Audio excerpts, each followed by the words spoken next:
Good evening, my friend. Settle in now. Pull the blanket up slowly. Dim the light until the room feels soft and safe. If there is any sound outside, a gentle wind, distant rain, or just the quiet of the night, let it stay. It belongs here with us. This is Mindleapic, where we tell only the calmest, most boring historical sleep stories, the kind made to help grown-ups drift away peacefully. Tonight's story is called Whispered Secrets of Medieval Makeshifts That Quietly Became Lasting Ways. Close your eyes whenever you like. There is no hurry, no need to do anything at all. Just listen. Breathe in, slowly. Breathe out, even more slowly. A long time ago, in the centuries we now call medieval, life moved at the speed of oxen walking a muddy path, at the speed of a woman turning wool into thread, at the speed of clouds crossing the sky on a calm day. People lived in small houses, built of timber frames filled with wattle and daub, sticks woven together, and coated with mud mixed with straw.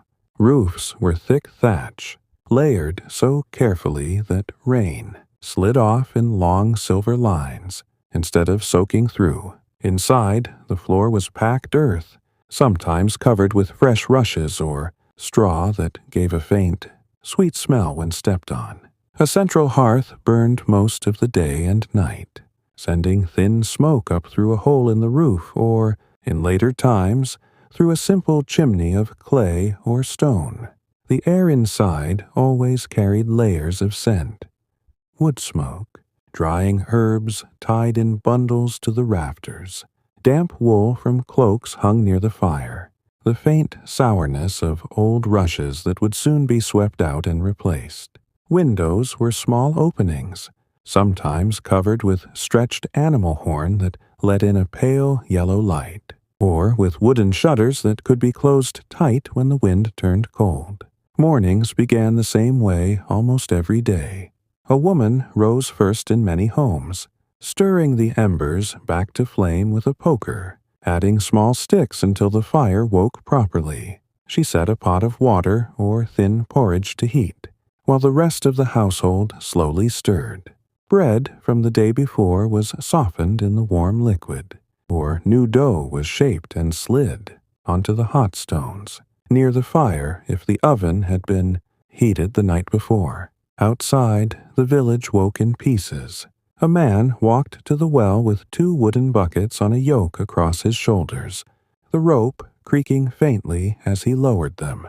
Water came up cold and clear, sometimes with a few leaves floating on top from the trees that overhung the well. He carried it back, stepping carefully so as not to spill, and poured it into a large clay vessel that stood near the door. In the fields beyond the houses, others were already at work. Plows made of wood with an iron tip cut shallow lines through the soil. Oxen moved forward one slow step at a time, their breath making small clouds in the cool morning air. The plowman leaned on the handles, guiding the blade, watching the earth turn over in dark, rich ribbons. Birds followed behind, picking at worms and insects that the plow disturbed. Women and children often worked closer to home. They tended the garden plots behind the houses, rows of cabbages, leeks, onions, parsley, sometimes a few beans climbing rough poles. Hands pulled weeds one by one, pressed soil gently around young plants, picked what was ready. The smell of turned earth and crushed leaves stayed on their fingers all day. Midday brought the simplest meal, pottage, a thick stew of whatever vegetables were in season, perhaps a handful of barley or peas, sometimes a scrap of salted, pork or bacon if the family had stored enough from the last slaughter. Bread came with it, dark and heavy, the crust softened by dipping into the bowl. Everyone ate sitting on benches or low stools near the fire, talking quietly about small things, whose cow had wandered again, which tree looked ready to drop good apples soon. how the river was running higher after the last rain. Afternoons stretched long. A weaver sat at her loom in the best light from the open door, feet rocking the treadle, hands passing the shuttle back and forth in the same steady rhythm for hours. The cloth grew slowly, inch by inch, until it could be cut and sewn into a tunic, a hood, a blanket. Nearby, another woman spun wool with a drop spindle, letting the weight twist the fibers as it fell, then winding the new thread onto the stick. The soft whir of the spindle was a constant background sound, like distant bees. As daylight faded, work moved indoors. Tools were sharpened by the firelight, the slow scrape of a whetstone on iron. Clothes were mended with bone needles and wool thread. Children played quietly with carved, wooden animals or stones arranged in patterns on the floor. Stories were told in low voices, not exciting tales of battles, but simple ones about the seasons, about the saints whose days marked the calendar, about why the river sometimes changed its course after heavy rain.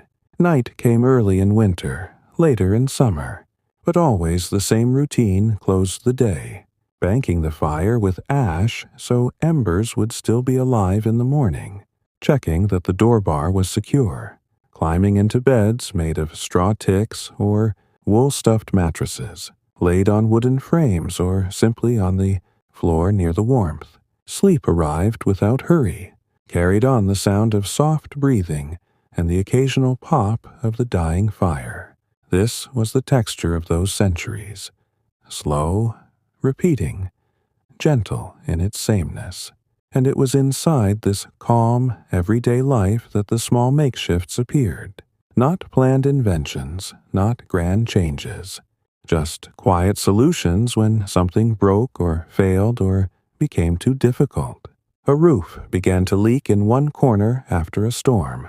Instead of tearing the whole thatch apart in the rain, the householder cut a piece of spare thatch, rolled it tightly, and wedged it into the weak spot like a plug. It held. The drip stopped. Days passed, then weeks. The patch stayed. Eventually, it became part of how they repaired small leaks. A quick roll of thatch, pressed in and tied if needed. Over time, people in other houses did the same. The emergency fix became ordinary. A wooden bucket cracked along the side. Rather than throw it away and wait weeks for the cooper to make a new one, someone drilled small holes on either side of the crack and threaded thin willow withes through, pulling them tight to close the gap. Water still held. The bucket went back to work. Others saw it, copied it. Soon, cracked buckets everywhere were laced together with willow or hazel strips. What began as a hurried repair turned into a common. Skill passed quietly from one person to the next. A path through the village became so muddy in autumn that feet sank to the ankles and carts refused to move. One man gathered armfuls of brushwood and broken branches from the hedgerows and laid them across the worst stretch. Others added stones where they could find them. The path became passable again. When the next rain came, it held. No one removed the branches. Year after year, more were added until corduroy. Paths, logs, or branches laid side by side became the normal way to cross soft ground near houses and barns. A temporary rescue became a lasting habit. These were not celebrated moments. No one wrote them down at the time. They were just things people did because the day needed doing, and then they kept doing them because they worked, quietly, without fuss. And so the makeshift became the way. Now let your breathing slow even more. Let the words become softer, farther away. There is nothing you need to remember, nothing you need to do. Just the voice, the old details, the gentle repetition. If this quiet telling helps you feel calm tonight, you can like if you want. You can subscribe if it feels helpful. No pressure at all, only peace. Now the night deepens around you. the room is quieter still. Perhaps the only light left is the faint glow from a screen or a small lamp far across the space, just enough to soften the shadows without keeping sleep away. Your breathing has found its own slow rhythm now. In and out, like waves that touch the shore and pull back without any rush. We continue exactly where we left off. No hurry, no sudden turn. Just the same gentle voice carrying the same old, soft details forward. Those whispered secrets of medieval makeshifts, the ones that started so small, so temporary, yet stayed because they fit so naturally into the quiet days. Let us linger a little longer near the houses themselves. In those centuries, most homes stood low and close to the ground, built for shelter more than show. The walls might be timber posts driven deep into the earth, with branches woven between them like a basket, then smeared thick with a mixture of clay, dung, and chopped straw until it hardened into something solid enough to keep out the worst of the wind and rain. Over the years, the daub would crack here and there from frost or settling, and small lines would appear like faint veins on old skin. When rain began to seep through one of those cracks, no one thought to rebuild the entire wall. Instead, a woman or a man would mix a fresh handful of the same daub in a wooden bowl, press it firmly into the gap with their fingers, smooth it flat with a flat stone or the palm of the hand, and leave it to dry in the next day's sun. The patch darkened as it set, but it held. Water stopped coming in at that spot. The next time it happened somewhere else, they did the same. Soon, every house had these small, thumb-printed repairs dotting the walls like quiet memories of past storms.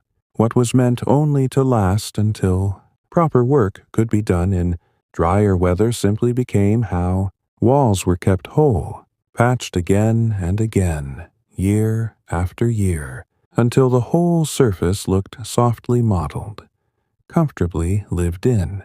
Inside, the central hearth was the heart of everything. It smoked sometimes, especially when the wind shifted or green wood was added by mistake. Eyes would water, throats would catch.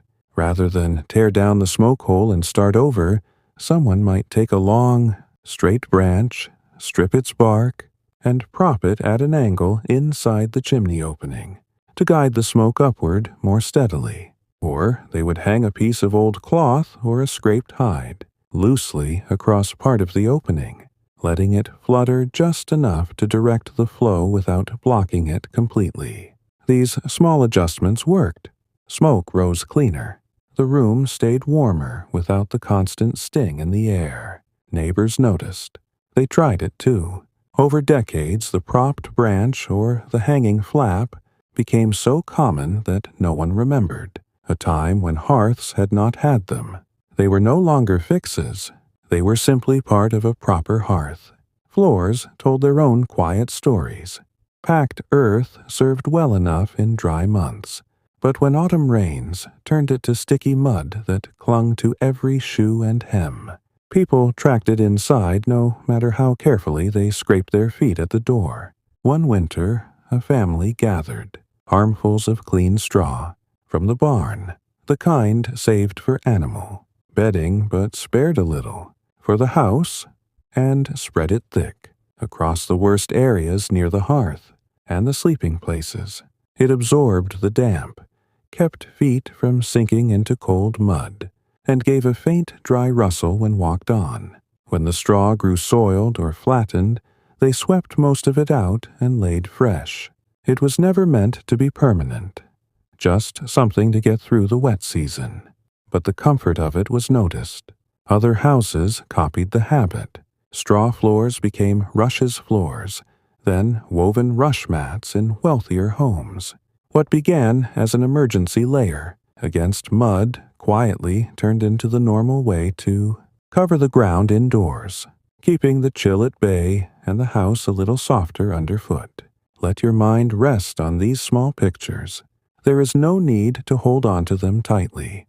They can float past like leaves on slow water. You are safe here. The story goes on without asking anything of you. Now think of the simplest things people used every day. Cups, bowls, spoons. Pottery was made locally, shaped by hand on slow wheels turned by foot, fired in small clamps of turf and dung that smoldered for days. But pots broke easily. A handle snapped when lifted too quickly. A base cracked when set down hard on stone. Throwing away a favorite pot was not easy when new ones took time and fuel to make. So a potter or a housewife might drill tiny holes on either side of the break with a sharp flint or a pointed iron awl. Then thread a thin strip of leather or twisted plant fiber through the holes and tie it tight. The crack sealed again, or at least held enough that the vessel could carry water, or stew without leaking too badly. Sometimes the repair was neat enough that the pot looked almost whole once more. People kept using it. They repaired other pots the same way. Cracked pottery, mended with stitches of leather or cord, became so ordinary that it was simply how things were kept going. Even fine glazed bowls from distant towns, brought back by a peddler, sometimes ended up with these humble ties when they cracked on the long journey home. The makeshift stitching stayed because it was gentle on the object and gentle on the purse. Tools in the fields and barns followed the same patient logic. A plowshare, the iron blade that cut the earth, might bend or chip after years of stony soil. Rather than wait for the blacksmith and pay in coin or barter, a farmer would heat the share in the forge himself if he had one, or take it to the village smith for a quick mend. But when the smith was busy or iron scarce, the farmer might hammer a strip of old iron or even thick leather around the damaged edge, binding it fast with wire or rivets made from nails. It was not perfect. The plow pulled a little harder, but it cut the furrow again. Season after season, the bound share kept, working until a better one could be afforded. Many plows carried these quiet scars of repair, wrapped, braced, patched, and no one thought them ugly. They were proof the land had been worked faithfully. In the barns, ropes frayed or snapped under the weight of hay bales or the pull of a heavy cart. Instead of discarding a good length of hemp rope, someone would splice the broken ends together. They untwisted the strands a little way back from each end, then wove them into one another like braiding hair, pulling tight until the join was almost invisible and stronger than the original spot. Spliced ropes lasted years longer. The skill passed from father to son, mother to daughter without ceremony. A rope that had been mended many times was respected. It had earned its strength. The same care extended to clothing. A tunic worn every day would tear at the elbows or under the arms from constant motion. Women mended with small, tight stitches of wool thread dyed the same color, or patched with scraps from an older garment too worn to wear but too good to burn. The patches were cut square or diamond-shaped, sewn on with running stitch or herringbone so they lay flat and did not catch. Over time, a favorite tunic might carry a dozen patches, each one a different shade from years of sun and washing. Yet together they made the garment warmer, more personal. No one hurried to replace it. The patched tunic was the comfortable one, the one that knew the shape of the body it covered. Even the gardens outside carried these gentle adaptations. When a fence of woven hazel hurdles began to sag after years of leaning against winter snow, rather than pull it all down and start fresh, the gardener would drive a stout stake into the ground beside the weakest post and lash the two, together with fresh withies or old rope. The fence stood straight again. The next weak spot got the same treatment. Eventually, the fence was a patchwork of original hurdles, braced by extra stakes and ties sturdy in a way the first simple version had never been. It kept the pigs and goats out just as well. Better, perhaps, and no one minded the extra lines of binding. They were marks of care, as the fire in your own room burns low, or the screen light fades to nothing if you have let it. Let these images settle like dust in still air. Nothing needs to be remembered. The words are here only to keep you company, to fill the quiet with something soft and unchanging. We will go on in the same slow way, wandering through more of these small, forgotten fixes that time decided to keep. Your eyelids feel heavier now, perhaps. That is good. That is what this is for. The night has grown deeper still. Your breathing is slower now, each inhale and exhale stretching longer, like the slow opening and closing of a flower in moonlight. The world outside your room feels far away. Only this voice remains, soft and steady, moving forward without ever rushing. We stay right here in the quiet medieval world, where nothing hurried, where small problems met small, patient answers that time chose to remember. Let us wander now to the barns and outbuildings, those low, dark places where the real work of survival happened day after day.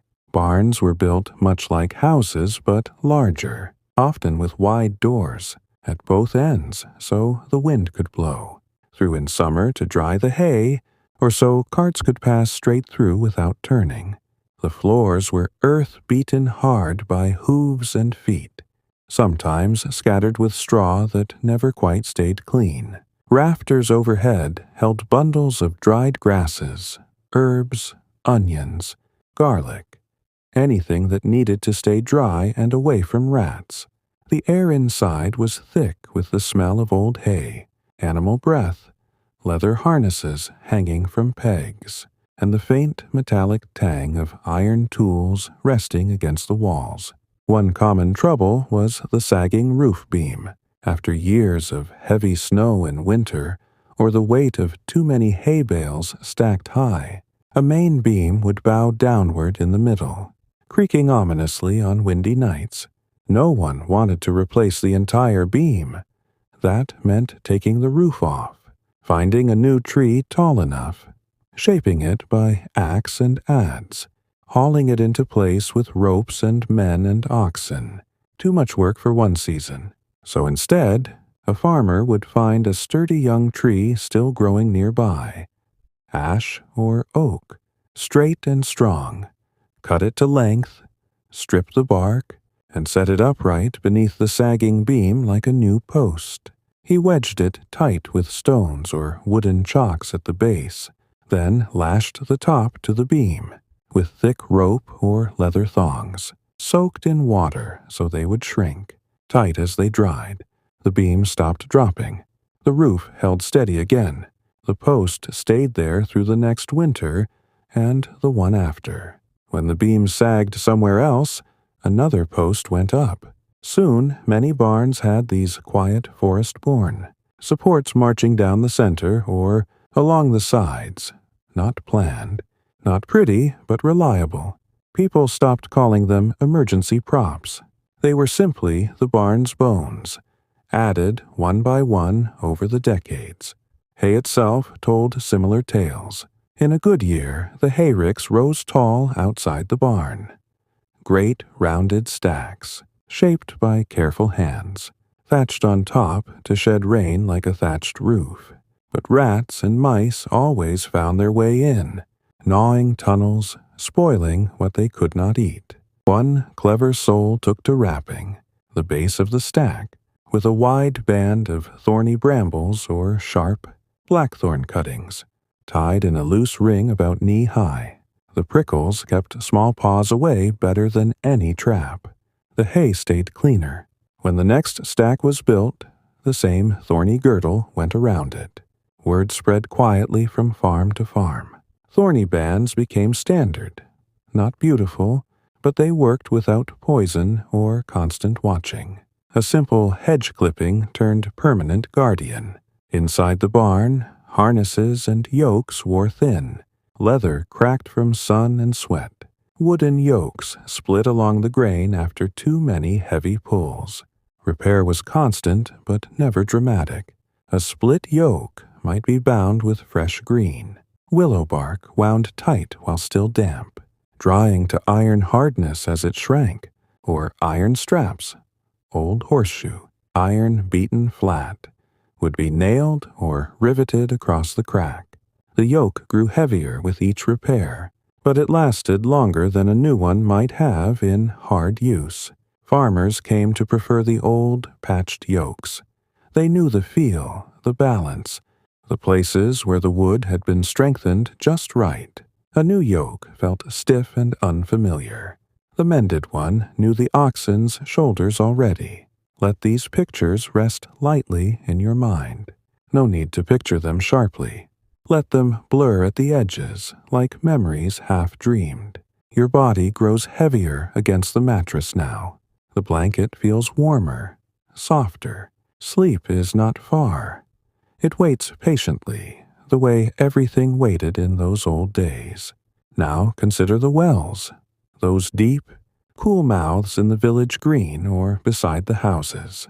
Buckets dropped on long ropes wore, through at the rim where the handle rubbed day after day. A rope might fray until only a few strands held the weight. Rather than wait for new hemp to be twisted and tarred, someone would take the worn rope, cut away the bad section, then rejoin the good ends with a long splice. Untwisting, interlocking the fibers, wrapping tightly with twine. The join was thicker but stronger. The bucket kept dropping.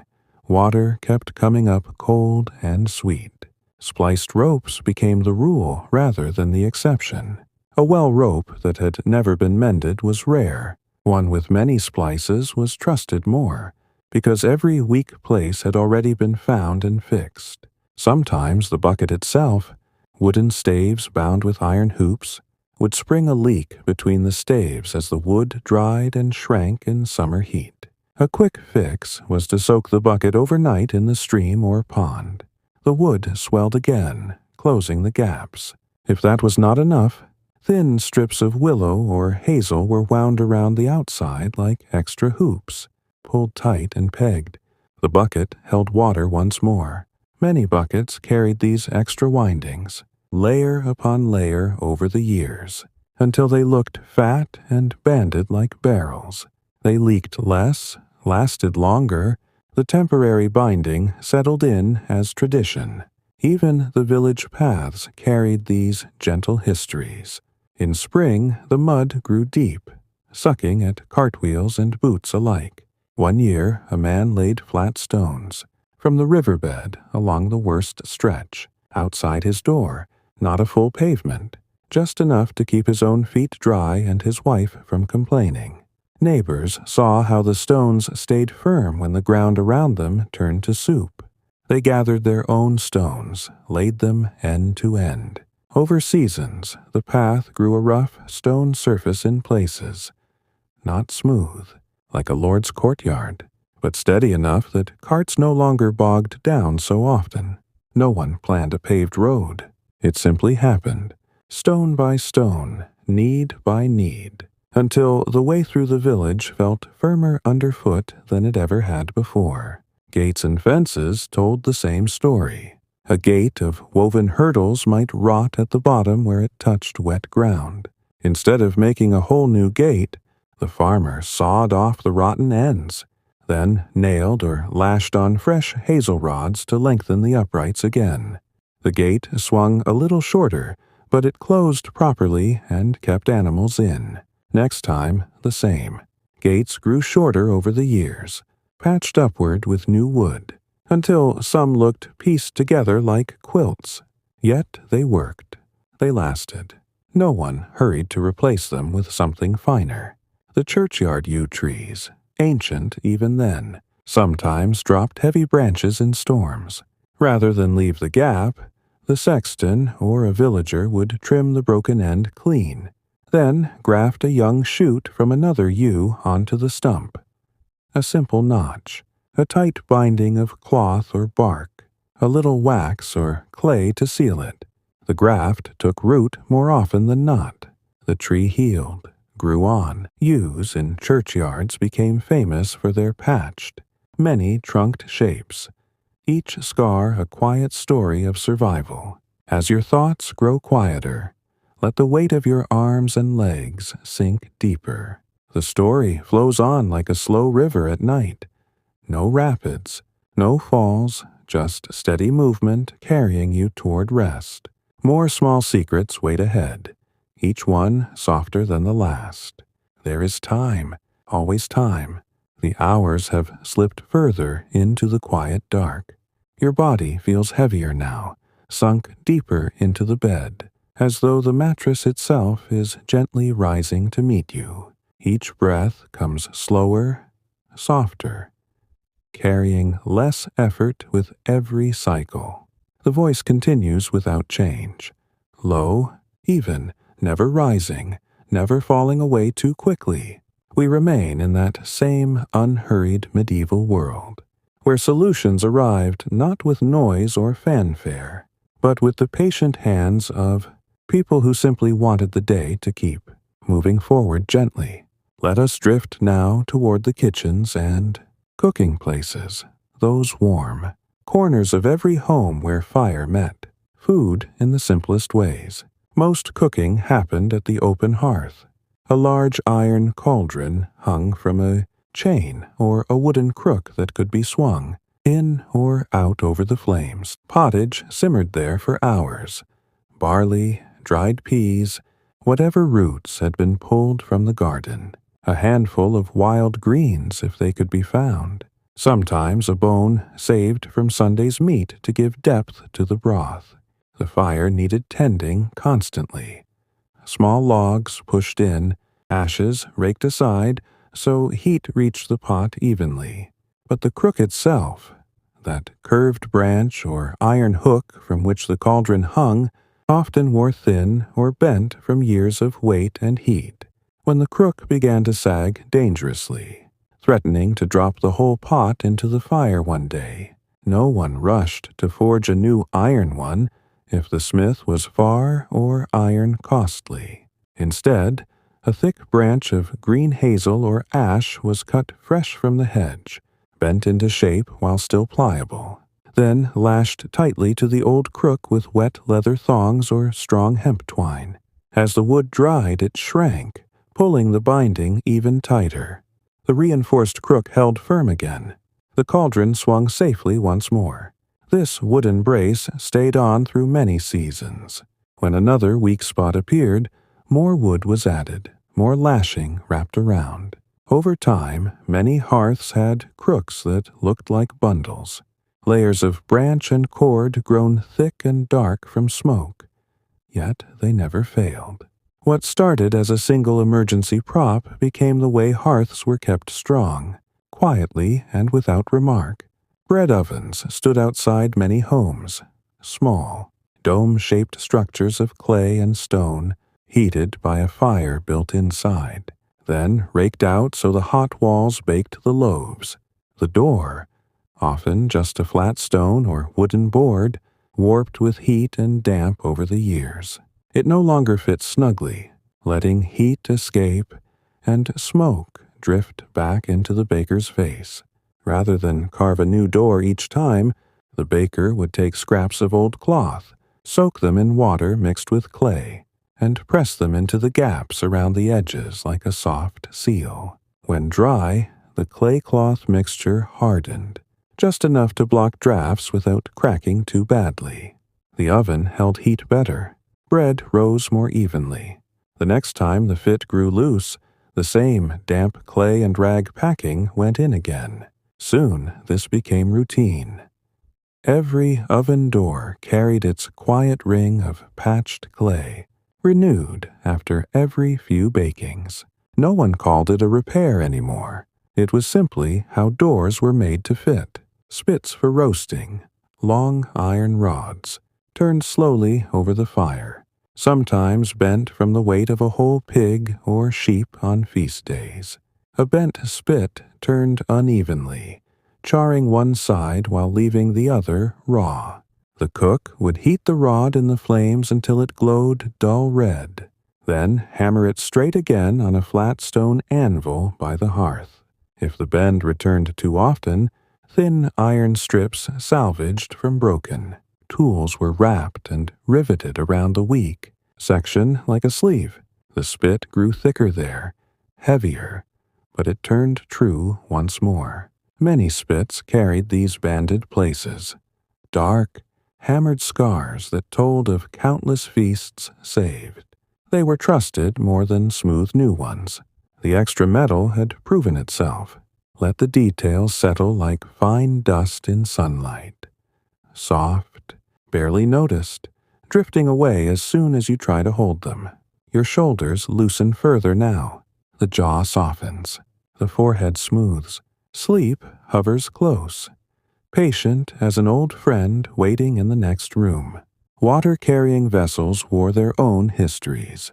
Leather bottles, skins sewn into bags, stoppered with wooden plugs, developed small splits along the seams after years of filling and emptying, sun and frost. Instead of discarding a good bottle, the owner would sew the tear shut with waxed thread, using the same bone needle that mended clothes.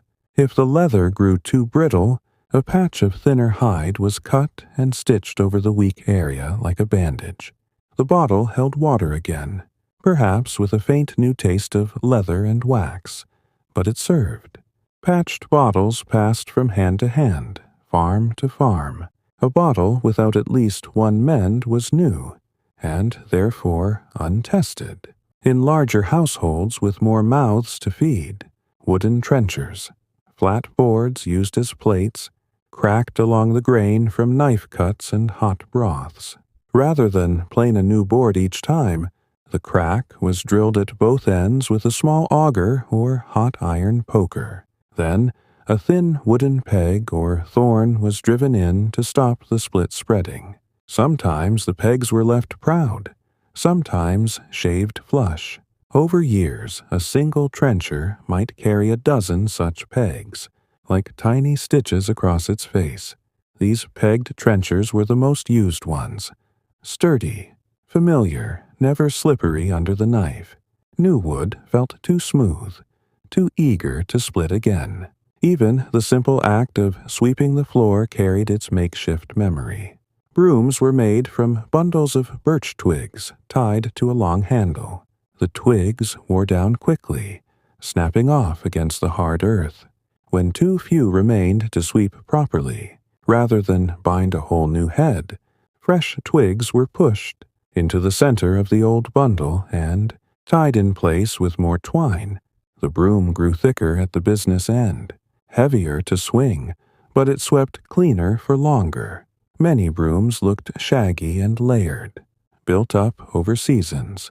They were the ones that lasted through winter mud and summer dust without complaint. Outside, in the yard where animals were kept, troughs carved from logs sometimes split lengthwise from frost. Water leaked out slowly. A farmer would bind the trough with green willow hoops, fresh strips wound tight while damp, shrinking as they dried into iron bands. The split closed enough to hold water again. When another crack appeared, another hoop went on. Troughs grew ringed like barrels, dark and strong from many bindings. They leaked far less than new ones ever did. The same patient wrapping happened to cart wheels. Spokes loosened in dry summers. Rims cracked from stones in the road. Rather than wait for the wheelwright, thin iron strips or leather thongs were lashed around the felloes, the curved outer pieces, pulling them back into roundness. The wheel rolled true enough to reach market. The bindings stayed through wet winters and dry harvests alike. Wheels with extra lashes were known to be reliable. The extra effort had made them better. As the story breathes on, let your own breath match its pace. Long, slow, effortless. Nothing presses, nothing pulls, only the gentle turning of old days. Small fixes folding into larger habits, all without hurry. More awaits in the same calm light. More quiet corners where necessity met kindness and decided to stay. Your limbs feel distant now, warm and heavy and far away. The voice is only a murmur in the dark, a companion that asks nothing. The night feels endless now, in the gentlest way. Your limbs have grown so heavy, they seem part of the bed itself, warm and still, no longer needing to move. Each breath is a long, soft wave that rolls in without effort and rolls out the same. The voice keeps its steady murmur, never louder, never softer than before, just present, like the low crackle of a fire that has settled into embers. We stay in the same peaceful medieval landscape, where every small trouble found its quiet answer, and those answers lingered because they asked so little and gave so much. Let us turn our thoughts now to the gardens and orchards that lay behind nearly every home, small patches of earth tended with the same slow care as everything else. These were not grand estates with neat rows and trimmed hedges. They were practical spaces where families grew what would keep them through winter. Cabbages stood in tight green heads. Leeks pushed tall white stems toward the sky. Parsley and sage grew in low clumps near the edges, and apple or pear trees, often old and gnarled, spread their branches over the whole plot. The soil was turned each spring with a wooden spade or a simple hoe, weeds pulled by hand, manure carried from the yard in baskets to feed the ground. Everything happened close to the earth, close to the hands. One frequent visitor to these gardens was the wind, especially in autumn, when it turned sharp and carried frost early. Young trees, newly planted to replace an old one that had died, often bent too far in strong gusts, roots not yet deep enough to hold them upright. Rather than stake them with tall poles that might snap in the next storm, a gardener would take a long, flexible branch from a nearby willow or hazel, still green and bendy, and drive one end into the ground a short distance from the trunk.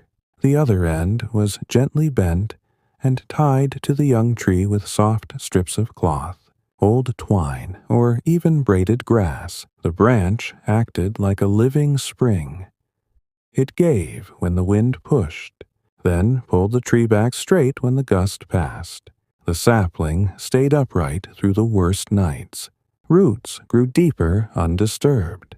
When spring came, the tie was loosened, sometimes left in place another season if the tree still felt fragile. Many orchards kept these gentle, arched supports year after year, not rigid stakes, but living braces that moved with the wind instead of fighting it. Over time, people preferred them. The trees grew stronger, straighter, with fewer broken branches. A simple bent branch became the quiet way young trees were protected. In the same gardens, bean poles and pea sticks often rotted at the base where they touched damp soil. Rather than replace the whole pole each planting season, the gardener would sharpen the bottom end again, drive it a little higher into the ground so fresh wood met the earth, or bind the rotten section with fresh willow strips wound tight. Sometimes 2 short poles were lashed together side by side to make one taller, stronger support. The vines climbed just as well. Pods hung heavy without the frame collapsing. Poles patched and lengthened this way lasted many seasons, growing thicker with each binding until they looked like small trees themselves. They were the reliable ones, the ones every gardener reached for first. Let these soft images drift past without catching hold. There is nothing to grasp, nothing to remember clearly. Your mind can wander freely now, following the words or letting them fade into background warmth. The blanket feels like an extra layer of quiet around you. Sleep edges closer, calm and unhurried. Another small trouble came with the birds. Sparrows, finches, blackbirds, who loved the ripening fruit as much as the family did. Netting was rare and expensive in most villages. Cloth scraps were too precious to leave outdoors for long. Instead, people hung old rags, strips of birch bark, or shiny bits of broken metal from a discarded pot or tool on strings among the branches. The rags fluttered in the slightest breeze. The bark rustled.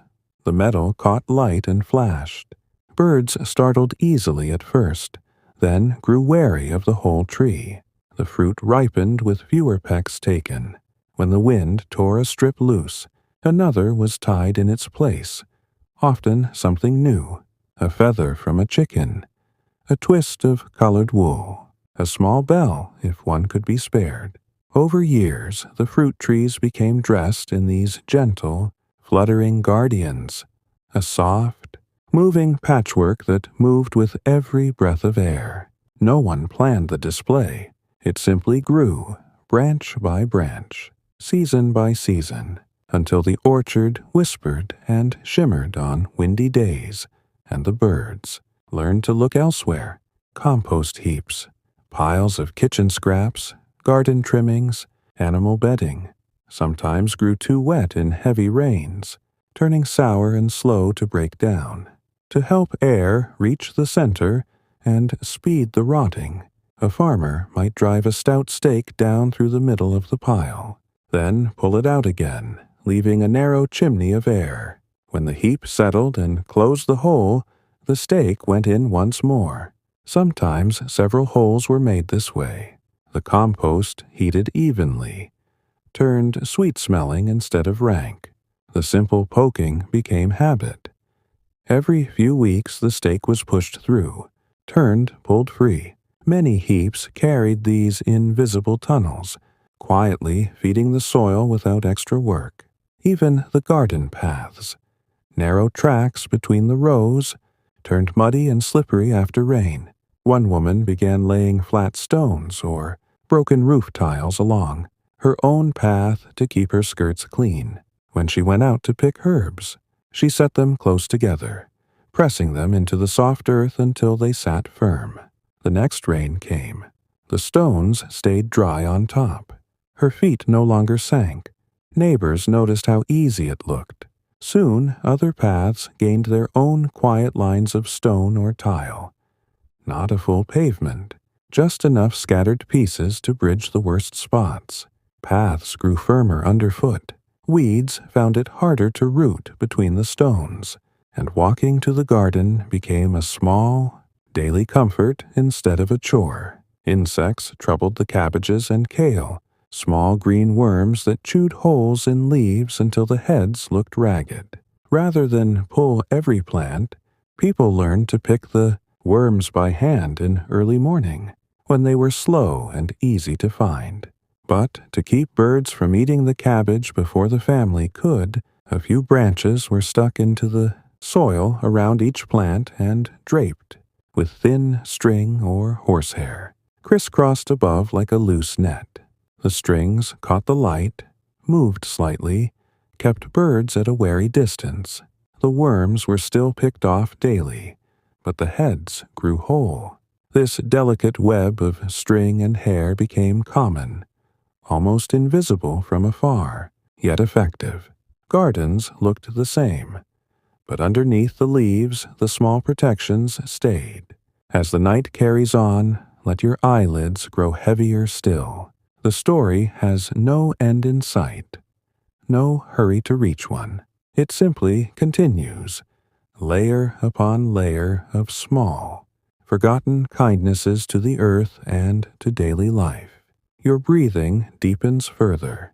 The room feels warmer, safer. More gentle fixes wait in the shadows. Ahead, each one as soft and unassuming as the last. Rest now, listen if you wish, or let the words become only a distant hum. Either way is perfect. The darkness outside has thickened into that perfect, enveloping stillness that comes only deep in the night. Your body lies completely relaxed now, every muscle surrendered to the mattress, every joint loose and warm. Breaths arrive and depart with no thought at all. Long, even, almost silent, the voice drifts on unchanged, a gentle current carrying the same old, slow-moving pictures forward without ever disturbing the calm. We remain among those medieval days where life turned softly, where every small difficulty met a solution, so modest it felt like no solution at all, only common sense kept alive through quiet habit. Let us move now to the stables and byres, those low-roofed shelters where animals rested and gave their warmth back to the household. Through the coldest months, cows, oxen, sheep, goats, sometimes a horse or two, each had its place along the walls. Tied to wooden posts or rings set into stone or timber, the floor sloped slightly toward a shallow channel that carried manure and urine out through a small opening to the midden heap beyond. Straw or rushes were spread fresh each morning, thick enough to keep hooves from slipping on the wet stone and to give the animals a soft bed through the night. The air stayed warm from bodies and breath, scented with hay, dung, the faint musk of wool and hide. A single lantern hung high, or a rushlight burned low on the wall, casting long, gentle shadows that moved only when the flame flickered. One steady trouble was the manger, the long wooden trough where fodder was placed, made from a split log hollowed out or planks nailed together. It often cracked along the seams after years of wet feed soaking into the wood, freezing in winter, drying in summer. Feed spilled through the gaps, wasted on the floor where animals trampled it into mud, rather than build a new manger from fresh timber, which meant felling, sawing, planing, and joining all over again. The herdsman would take thin strips of hazel or willow, still green and flexible, and wind them tightly around the outside of the trough at the weakest points. The hoops were pulled snug, then pegged or tied off. As the wood dried, it shrank against the bindings, closing the cracks just enough that grain and chopped hay stayed inside. Water for drinking troughs got the same treatment when they split. Over seasons, the manger grew a lattice of these natural hoops, dark, weathered, almost part of the wood itself. Feed stayed put. Animals ate without waste. The bound manger became the one everyone trusted. A smooth new one felt too fragile, too likely to split again soon. The stall partitions, simple, rails or woven hurdles between animals, sagged or broke when a cow leaned too heavily, or an ox pushed against them in restlessness. Instead of replacing the whole divider, fresh uprights were driven into the ground beside the old ones and lashed together at top and bottom with rope or leather. The new support took the strain. The old rail stayed in place, braced now like an old friend helped by a stronger one. Partitions grew thicker, more layered with these quiet additions, until they stood firm against the largest beasts without complaint. No one dismantled the old to make way for new. Everything simply accumulated strength over time. Let the warmth of these stables wrap around you now. Imagine the soft snuffling of animals settling, the faint rustle of straw as they shift weight, the steady chew of cud in the dark. Your own breathing matches that rhythm. Slow, calm, unchanging. Nothing needs attention. Nothing needs fixing. Only listening, if you still wish, or simply floating along. Doors to these shelters often hung on simple leather hinges, wide strips of hide nailed to the frame and the door itself. Over years, the leather stretched, tore, or rotted where rain reached it. The door sagged, scraped the ground, let drafts in at night. Rather than forge iron hinges, costly, and the smith might be days away. Fresh hide was cut from an old skin, soaked soft. then nailed in place over the worn strips or beside them. Sometimes 2 layers overlapped for extra strength. The new leather dried tight, holding the door true again. When it wore thin later, another piece went on. Doors accumulated these layered hinges, thick, dark, smelling faintly of tanned hide even after years. They swung smoother than iron ones in cold weather. The leather flexed without freezing or creaking. A door with many hinges was known to be dependable. Each layer a small proof of care. Hay racks, wooden frames fixed high on the wall so animals could pull mouthfuls without trampling, sometimes loosened at the joints from constant pulling. Nails worked free, pegs snapped. A quick mend was to drill new holes nearby and drive fresh wooden pegs through, or bind the loose joint with wet rawhide that shrank tight as it dried. The rack held firm once more. Hay stayed up where it belonged. Racks grew extra pegs and wrappings over the years, looking rough but standing stronger for it. They never failed when needed most. In deep snow when fresh hay was scarce.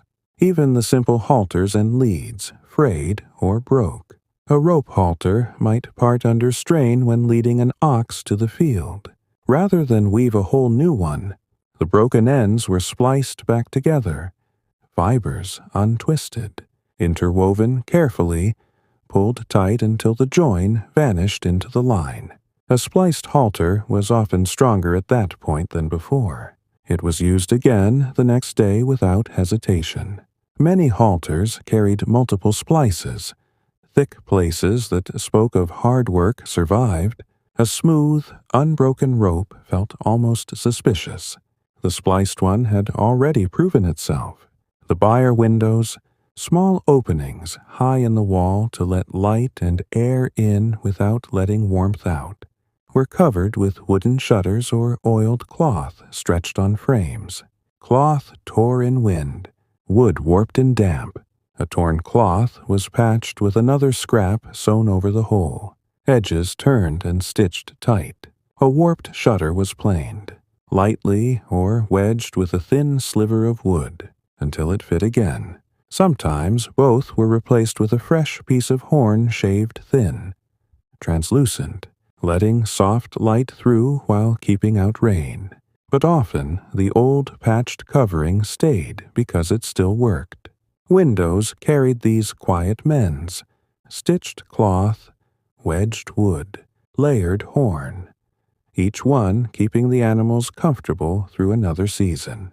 As your thoughts grow hazier, let them drift like smoke rising from a low fire. No shape needs to hold. No detail needs to stay sharp. The story continues its slow, even pace. More barns, more animals, more small kindnesses done without ceremony. Your body rests fully now, heavy and warm and safe. Sleep waits just beyond the next breath, patient as the night itself.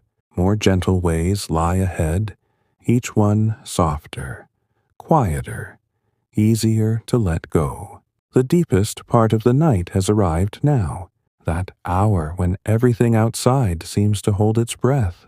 Your body has melted fully into the bed, arms and legs heavy as stone warmed by the sun, chest rising and falling so gently it barely disturbs the blanket. Each breath is a long, peaceful sigh in and out with no beginning and no end. The voice remains exactly as it was, soft, unchanging, a quiet companion that asks nothing and gives only calm. We continue wandering the same slow medieval paths, where every little break or wear met a gentle, unassuming mend that time quietly decided to keep forever. Let us drift now toward the mills, those steady, humming places by the streams, and rivers where grain became flour and the village found its daily bread. Water mills stood on sturdy stone foundations, their great wooden wheels, turning day after day with the patient push of the current.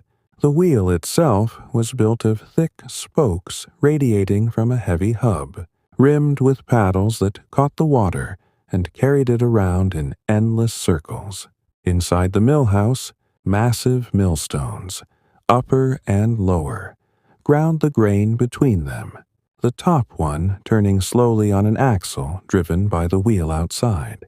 The air inside carried the warm, dusty scent of fresh meal, the faint sweetness of crushed wheat or rye, mixed with the cool dampness that rose from the water channel below. A low, constant rumble filled the space, not loud, but deep and soothing, like distant thunder that never quite arrives. One persistent trouble was the wear on the paddles of the water wheel, constant splashing, and the force of the stream chipped the wood over seasons, especially in winter when ice formed and broke away in sharp fragments. Replacing the entire wheel was a huge task. Felling large oaks, shaping the timbers, hauling them to the site, assembling with wooden pegs and iron bands. No miller wanted to stop the wheel for weeks, so when a paddle cracked or splintered, he would take a spare piece of seasoned oak or elm, often saved from an old beam or fallen branch, and shape it to match the damaged one. The broken paddle was sawn away carefully, leaving clean ends. Then the new one was fitted into place and secured with wooden dowels driven through from the side, or bound with fresh willow hoops soaked and shrunk tight. Sometimes the repair was simpler still. A thin iron strap hammered around the weak section, riveted fast to hold the split closed. The wheel turned again the next day, perhaps a little heavier on one side but balanced enough. Over years, many wheels carried these quiet patches. New paddles, bound splits, strapped edges, each one a small story of keeping the mill running without long interruption. A wheel without any mends looked almost too perfect, too new. The patched one had already proven it could endure. The millstones themselves wore down slowly but surely. The grinding faces, dressed with furrows cut deep to channel the grain and sharpen the bite, grew smooth over months of constant work. When the stones ground poorly and flour came out coarse, the miller did not replace them immediately. He lifted the upper stone with levers and ropes, then recut the furrows by hand with a mill bill, a small pick-like tool, tapping new grooves in careful patterns so the stones meshed again like old friends. The process took hours, sometimes days, but it was done in place. The stones stayed, renewed in small ways rather than discarded. When cracks appeared from uneven wear or a hard stone in the grain, thin wooden wedges were driven into the split to hold it open while a paste of lime and sand was pressed in. Once set, the wedge came out and the crack stayed sealed. Many millstones bore these faint lines of repair, subtle scars across their faces, yet they ground finer meal because of the care taken. Let these mill sounds blend into your own quiet rhythm now. The low turn of the wheel, the soft hiss of grain falling between stones, the faint creak of timber under steady strain. Your breathing follows without effort. In, long pause. Out, longer still. Nothing stirs you. The world has shrunk to this gentle telling, and the warmth beneath the covers. The hopper, the wooden box above the stones that fed grain steadily, sometimes warped or split from damp and weight. Rather than carve a new one, the miller would brace the sides with extra boards nailed across, or bind the whole box with green withies wound in spirals and left to dry tight. The hopper held its shape again. Grain flowed evenly once more. When another crack appeared higher up, the same binding went on. Hoppers grew ringed and braced over the years, sturdy, dark, reliable. They never spilled wastefully. The extra support made them better than when new.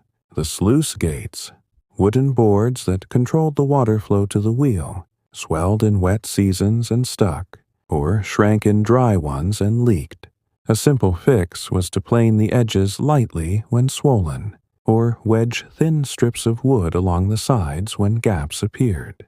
Sometimes a leather flap was nailed across the bottom to seal small leaks without blocking the flow entirely. Gates carried these layered additions: planed edges, wedged seals, leather patches, each one keeping the water just right. So the wheel turned neither too fast nor too slow. A gate without any quiet adjustments felt unpredictable. The mended one knew the stream's moods, even the mill's lanterns. Simple holders for rushlights or tallow candles rusted or bent from damp and heat. A bent holder was straightened with pliers or bound with wire salvaged from old tools. A rusted chain was cleaned and oiled, or replaced with a length of hemp rope looped through. Lanterns stayed lit through long nights of grinding, their soft glow steady because of these small, patient touches. The sacks used to carry meal home. Heavy burlap or coarse linen tore along seams from constant filling and dragging. Women mended them with tight, running stitches of strong thread, or patched with scraps from older sacks too worn to hold whole loads. Patches were sewn on square or diamond-shaped, overlapping slightly for strength. A sack with many patches was prized. It had survived many trips to and from the mill, never failing yet. New sacks felt stiff and untrustworthy. The mended one knew how to carry without complaint, as the mill wheel turns on in your mind's quiet eye. Slow circles, endless, soothing. Let your own thoughts turn slower still. No need to follow every detail. They can blur now, soften into background comfort. Your eyelids are impossibly heavy. The story flows onward like the stream itself. Unhurried, unchanging, always there. More small, whispered ways wait in the calm ahead. More forgotten kindnesses to daily work and daily bread. Rest deeper. Let go completely. Sleep is only a breath away, gentle and sure. The night has wrapped itself completely around the world now. Everything beyond your room has faded to a soft, endless hush. Your body rests so deeply that it feels almost weightless against the sheets. Warm, still perfectly supported. Breaths come and go like the slowest tide, each one carrying a little more tension away, leaving only calm in its place. The voice continues its gentle path, never quickening, never pausing too long, just flowing onward through the same quiet medieval days, where small troubles met even smaller remedies, and those remedies stayed because they fit life so perfectly. Let us wander now to the forges and workshops of the village smiths, those warm, glowing corners where iron met fire and became tools, nails, hinges, and the quiet strength that held daily life together. The forge stood open to the air in summer, half-roofed in winter, with a great stone hearth at its heart. Bellows, large leather bags, worked by a long wooden handle or rope, pumped air into the coals until they glowed white-hot. Anvils of iron rested on heavy wooden blocks, their surfaces pitted and scarred from countless hammer strikes. The air carried the sharp tang of hot metal, the faint sweetness of burning charcoal. The earthy smell of wet clay used to seal cracks in the hearth. Sparks drifted upward like slow fireflies, dying before they reached the rafters. The rhythm was steady. Clang of hammer on iron, hiss of quenching in the water trough, low murmur of voices between strikes. One constant challenge was the bellows themselves. The leather grew brittle from heat and age, cracking along folds or tearing where the wooden slats pulled against it. A full new bellows took weeks to make. Tanning fresh hide, cutting it to shape, stitching with waxed thread, fitting the wooden frames and valve. When a tear appeared and air leaked uselessly, the smith did not stop work for long. He cut a patch from an old piece of leather, perhaps from a discarded saddle or belt, soaked it soft in water, then stitched it over the hole with tight, overlapping stitches using a heavy bone needle and strong hemp cord. If the tear was large, he might add a second layer for strength. The patch dried tight against the bellows, sealing the leak. Air rushed in again, coals flared bright. The bellows pumped without faltering. When another weak spot showed, the same patching happened.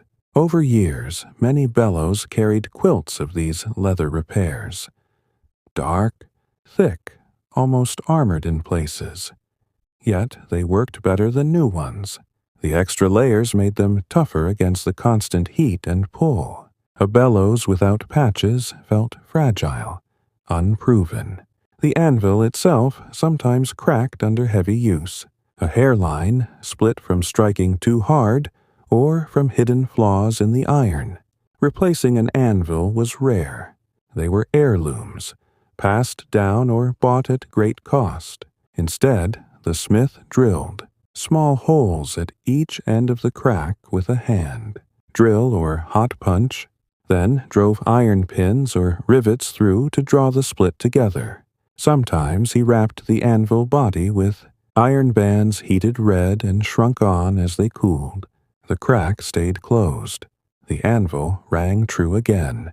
Many anvils bore these quiet reinforcements, riveted lines, banded waists, each one a mark of faithful service. They struck harder because of the care, never failing when a cart tire needed shaping or a plowshare mended. Let the warmth of the forge settle over you now. That gentle, steady heat that never burns, only comforts. Your own warmth matches it. Deep, even, safe. Breathing slows further still. In, hold softly. Out, longer. The story is only a murmur now, a background to your rest. Tools hung on the walls. Tongs, hammers, chisels, wore down or bent from daily use. A hammerhead might loosen on its haft after years of shocks. Rather than forge a new one, the smith drove a fresh wooden wedge into the eye of the head, swelling the haft tight again. If the haft cracked, he bound it with wet, rawhide strips that shrank iron hard as they dried. Tongs bent out of true were heated and hammered back, or braced with a small iron clip riveted across the weak bend.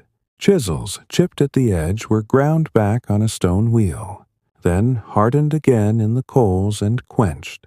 Each tool carried its scars and supports, wedged, bound, clipped, reshaped. Yet they felt right in the hand, balanced by use. New tools always seemed too stiff, too eager to slip. The mended ones knew the work already. Nails and hooks, essential for everything from hanging pots to fastening doors, sometimes rusted or bent beyond straightening. Rather than waste good iron, the smith reworked them, heating the bent nail red, hammering it straight, sharpening the point again if needed. Rusted ones were cleaned in sand or vinegar if available, then oiled. Old nails found new life holding shutters or barn boards. The forge kept a small pile of these reborn pieces. Short, thick, reliable, used first for quick fixes because they had already survived fire and hammer once. Even the water trough. Beside the forge, a large wooden or stone basin for quenching. Cracked or leaked over time. A wooden one split from heat cycles. A stone one chipped from dropped tools. The smith wound fresh willow hoops around the wooden trough, pulling them tight while green so they gripped harder as they dried. For stone, he pressed clay mixed with straw into the crack, smoothing it flat and letting the next fire bake it hard. The trough held water again, cool and ready. Many quenching troughs carried these layered fixes. Extra hoops, clay seals, keeping the iron from overheating and ruining the temper. The forge roof, thatch or wooden shingles, leaked in heavy rains, dripping onto the coals and making steam hiss angrily. Rather than rethatch the whole roof in bad weather, buckets caught the worst drips while dry thatch was rolled, tight and wedged into the leaking spot like a stopper. When the rain stopped, clay daub was pressed over the patch to seal it better. The roof held through the next storm. Patches multiplied quietly until the thatch looked softly mottled, but no water reached the fire. The forge stayed dry, the work uninterrupted. As your mind drifts further from focus, let these forge images fade into warm glow. Sparks dying slowly, hammer resting, coals settling to quiet red. No need to hold any picture clearly. They can dissolve now, leaving only the feeling of steady warmth. Your body sinks deeper, utterly still. Sleep hovers so close, soft, inevitable, welcoming. The story goes on in the same peaceful way. More workshops, more quiet strengths added without fuss. More small secrets whispered through time. The night has become so complete that time itself seems to have softened and slowed. Your body lies motionless now, sunk so deeply into rest that even the smallest shift feels unnecessary. Impossible. Every breath is a long, effortless glide. In through the nose, filling the chest without hurry, out through parted lips, carrying away the last faint traces of the day. The voice remains a gentle thread in the darkness, steady as ever, weaving the same calm, medieval world forward, a place where nothing was ever forced, where small breaks were met with even smaller, kinder touches that time chose to preserve. Let us move now to the weaving, rooms and spinning corners of the homes, those quiet spaces where wool and flax became thread and cloth, the slow heartbeat of warmth and covering for the whole village. In many houses, a corner near the hearth was set aside for this work. A tall wooden loom stood against the wall, its frame heavy with beams and heddles. Warp threads stretched tight from back to front like pale strings of a giant harp. Beside it, a spinning wheel or simple drop spindle rested, ready for the next handful of carded wool. The air carried the faint lanolin smell of sheep's fleece, the dry sweetness of flax redded in water, the soft dust of fibers floating in shafts of light from the small window. The sounds were gentle, the rhythmic clack of the shuttle passing through the shed, the low whir of the spindle twisting fiber into thread, the occasional soft thump as the beater pressed the new row of weft into place. One frequent small trouble was the breaking of a warp thread.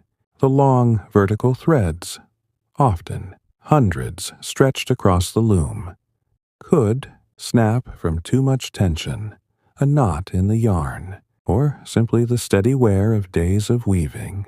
Stopping to rethread the whole loom would take hours, pulling everything out of rhythm. Instead, the weaver would pause only long enough to find the broken end, splice a new length of the same wool or linen by twisting the two ends together tightly, sometimes wetting them with saliva so the fibers locked. Better, then tie a small, flat knot or weave the join back into the fabric with a few careful passes of the shuttle.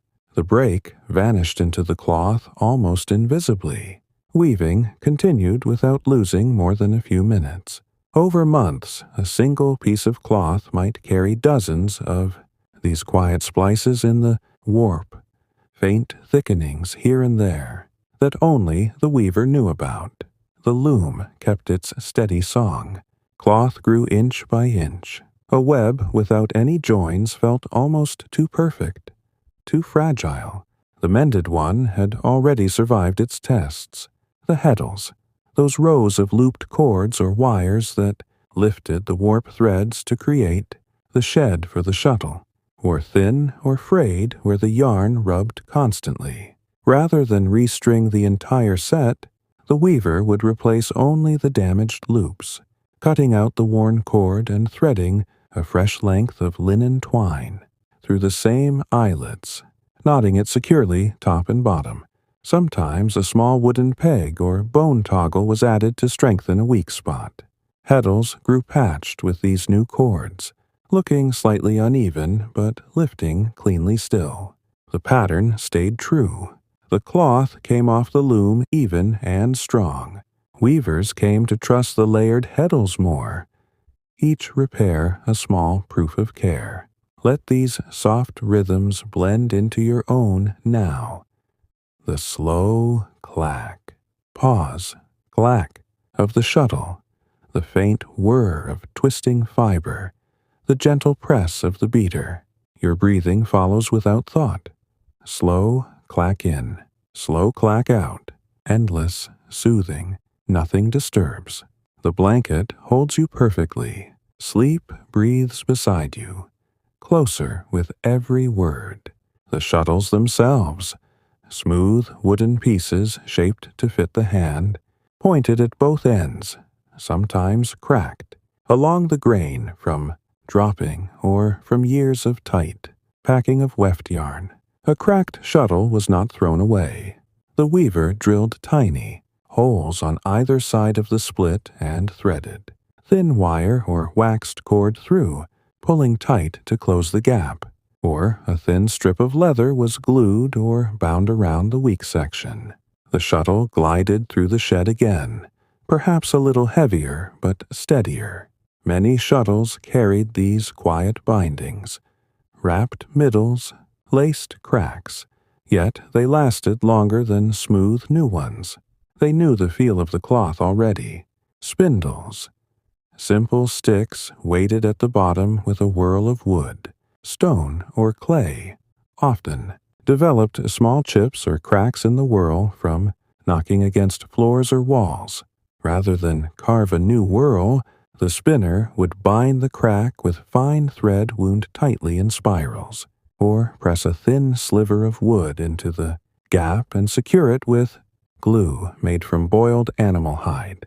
The spindle spun true once more, twisting fibers smoothly downward. Whirls grew these delicate repairs, threaded bands, wedged slivers, each one keeping the drop steady and the thread even. A spindle without mends felt light and untested. The repaired one had balance earned through time, even the carding brushes. Pairs of wooden paddles set with bent wire teeth or teasel heads, lost teeth or bent wires over seasons of pulling fiber apart. Rather than discard the pair, the weaver replaced individual teeth by pulling out the old and pushing, in new wire bent to shape, or fresh teasel burrs tied in place with twine. The cards brushed wool into fluffy rolls again, ready for spinning. Carders accumulated these small replacements until their faces looked softly patched, yet they worked better. The mix of old and new teeth caught the fiber just right. Dies, too, carried their makeshift memories.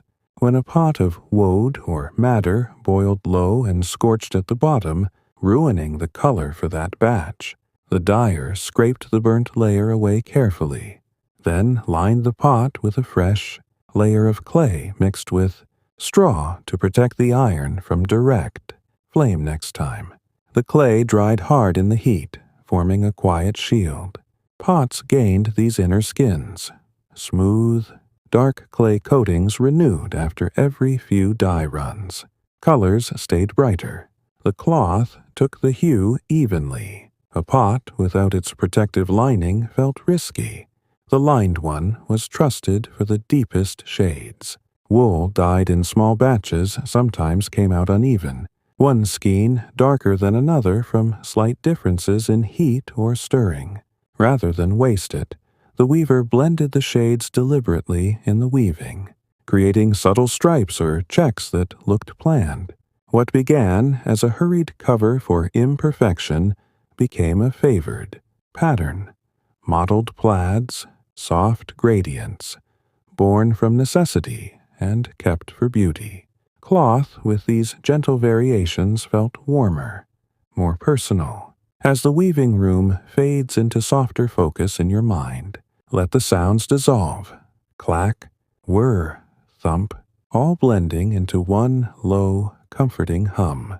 Your thoughts follow, loosening, drifting. No edges remain sharp. The story continues its patient way. More threads, more quiet joins, more small strengths woven into the fabric of daily life. Your eyelids refuse to lift now. The room is only warmth and breath. Sleep has arrived at the door, knocking so softly you need not answer. It simply enters. More calm corners wait, each one quieter than the last. The night feels infinite in the kindest possible way. No edges to it, no hurry to end. Your body has given up every last trace of movement. Limbs heavy and warm, sunk so completely into the bed that you no longer feel where you stop and the mattress begins. Breaths arrive like the softest whispers. In, long, slow, out, even longer, each one loosening something you did not know was tight. The voice stays exactly as it has been. Low, even, never rising above a murmur, carrying the same gentle medieval world forward, one quiet detail at a time. Let us drift now toward the barns again, but this time to the lofts and storage spaces above the animals. Those high, dusty places where hay, straw, grain sacks, and winter stores waited through the cold months. The loft floor was usually wide planks laid across heavy beams, sometimes with gaps between the boards to let air move and keep things dry. Ladders of rough-hewn wood leaned against the wall or hung from. Ropes so they could be pulled up at night to keep rats out. The air up there was cooler than below, scented with dry grass, the faint mustiness of old grain, the sweet dust of threshed stalks that never quite settled. Sunlight came in thin shafts through small gaps in the thatch, or through a tiny window, high under the eaves, moving slowly across the floor as the day passed. Everything was stacked carefully. Hayricks built in neat rectangles, grain in woven sacks piled against the walls, bundles of kindling tied with twine, dried herbs hanging from the rafters in loose bunches. One small but constant trouble was the sagging of the loft floor itself. Years of heavy loads, full sacks of barley, stacked hay bales, barrels of apples, pressed down on the beams until they bowed slightly in the middle, creaking when someone walked across. Replacing a beam meant emptying the entire loft, taking the roof apart, hauling in new timber, and rebuilding, work that could take weeks and leave the stores exposed to rain or rats. Instead, the farmer would find a stout young tree or a thick branch still growing.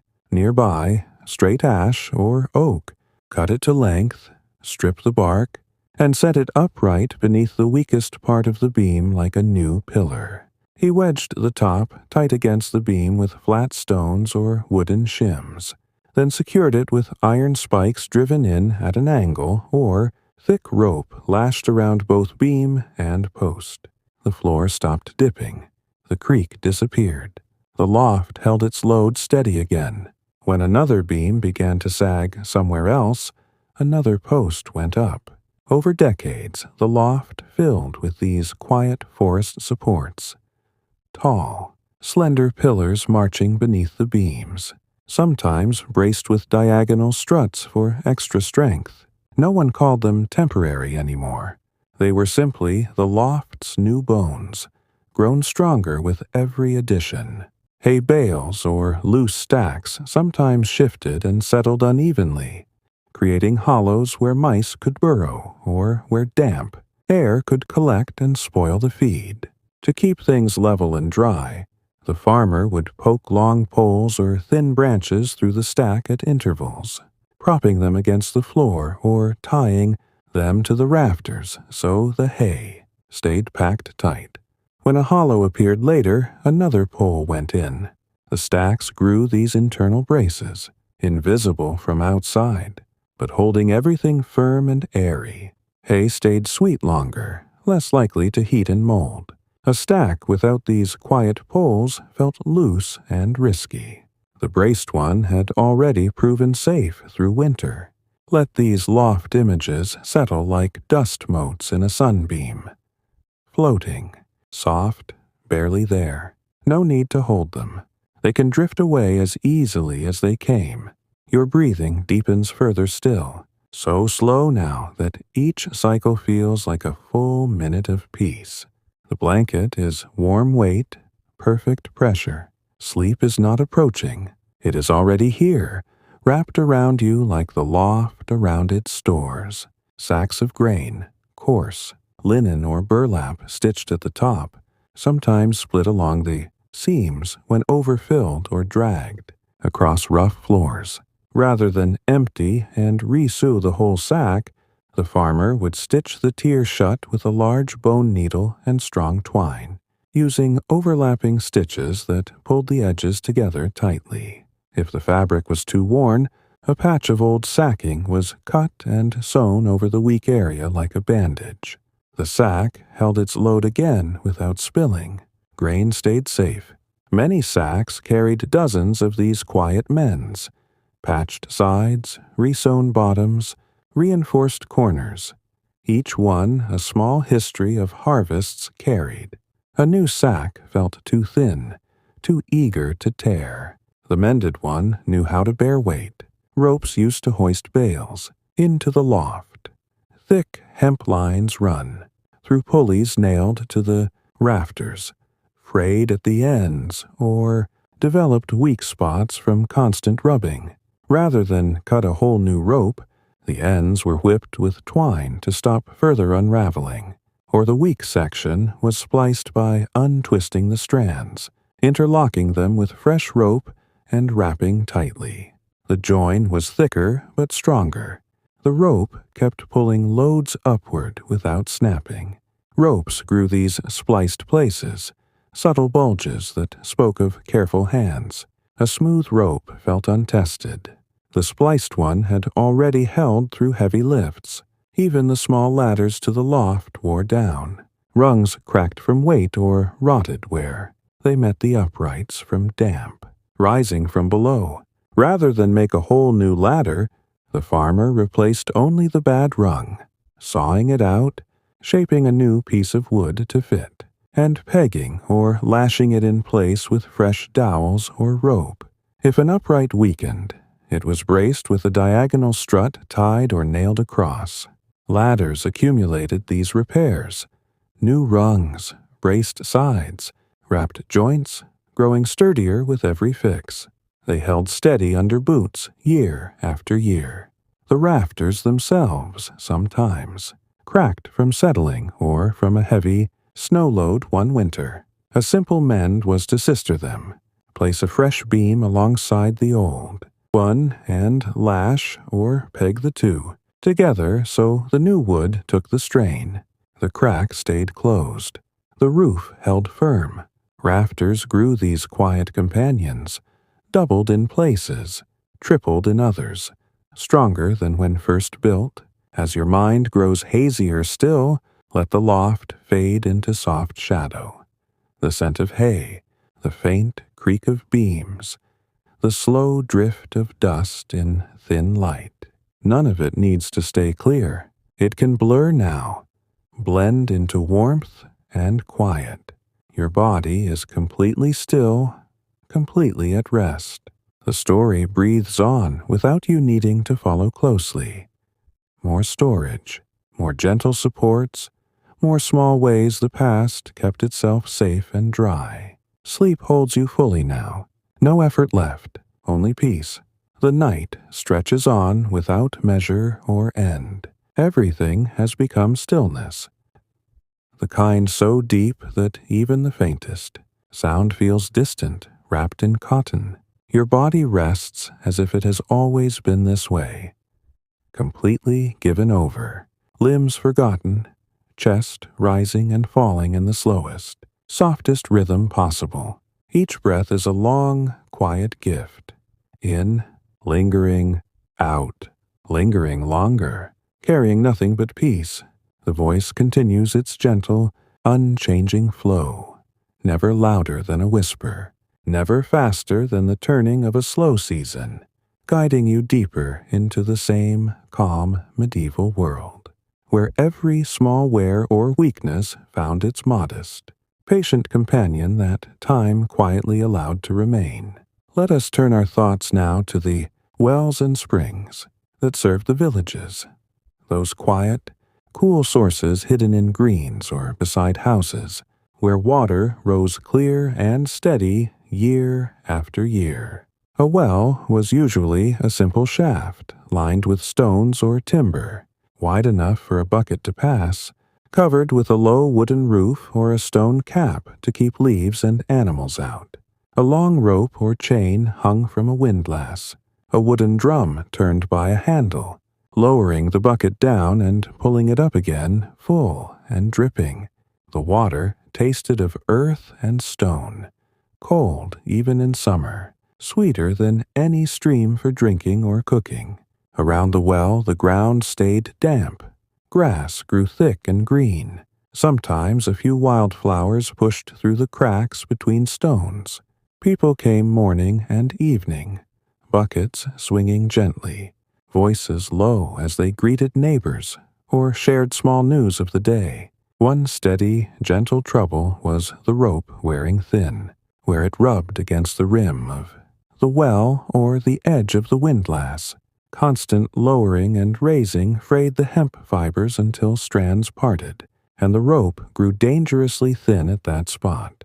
Replacing the entire rope took time, twisting new hemp from raw fiber, measuring it long enough to reach the water, and back, tarring it against rot.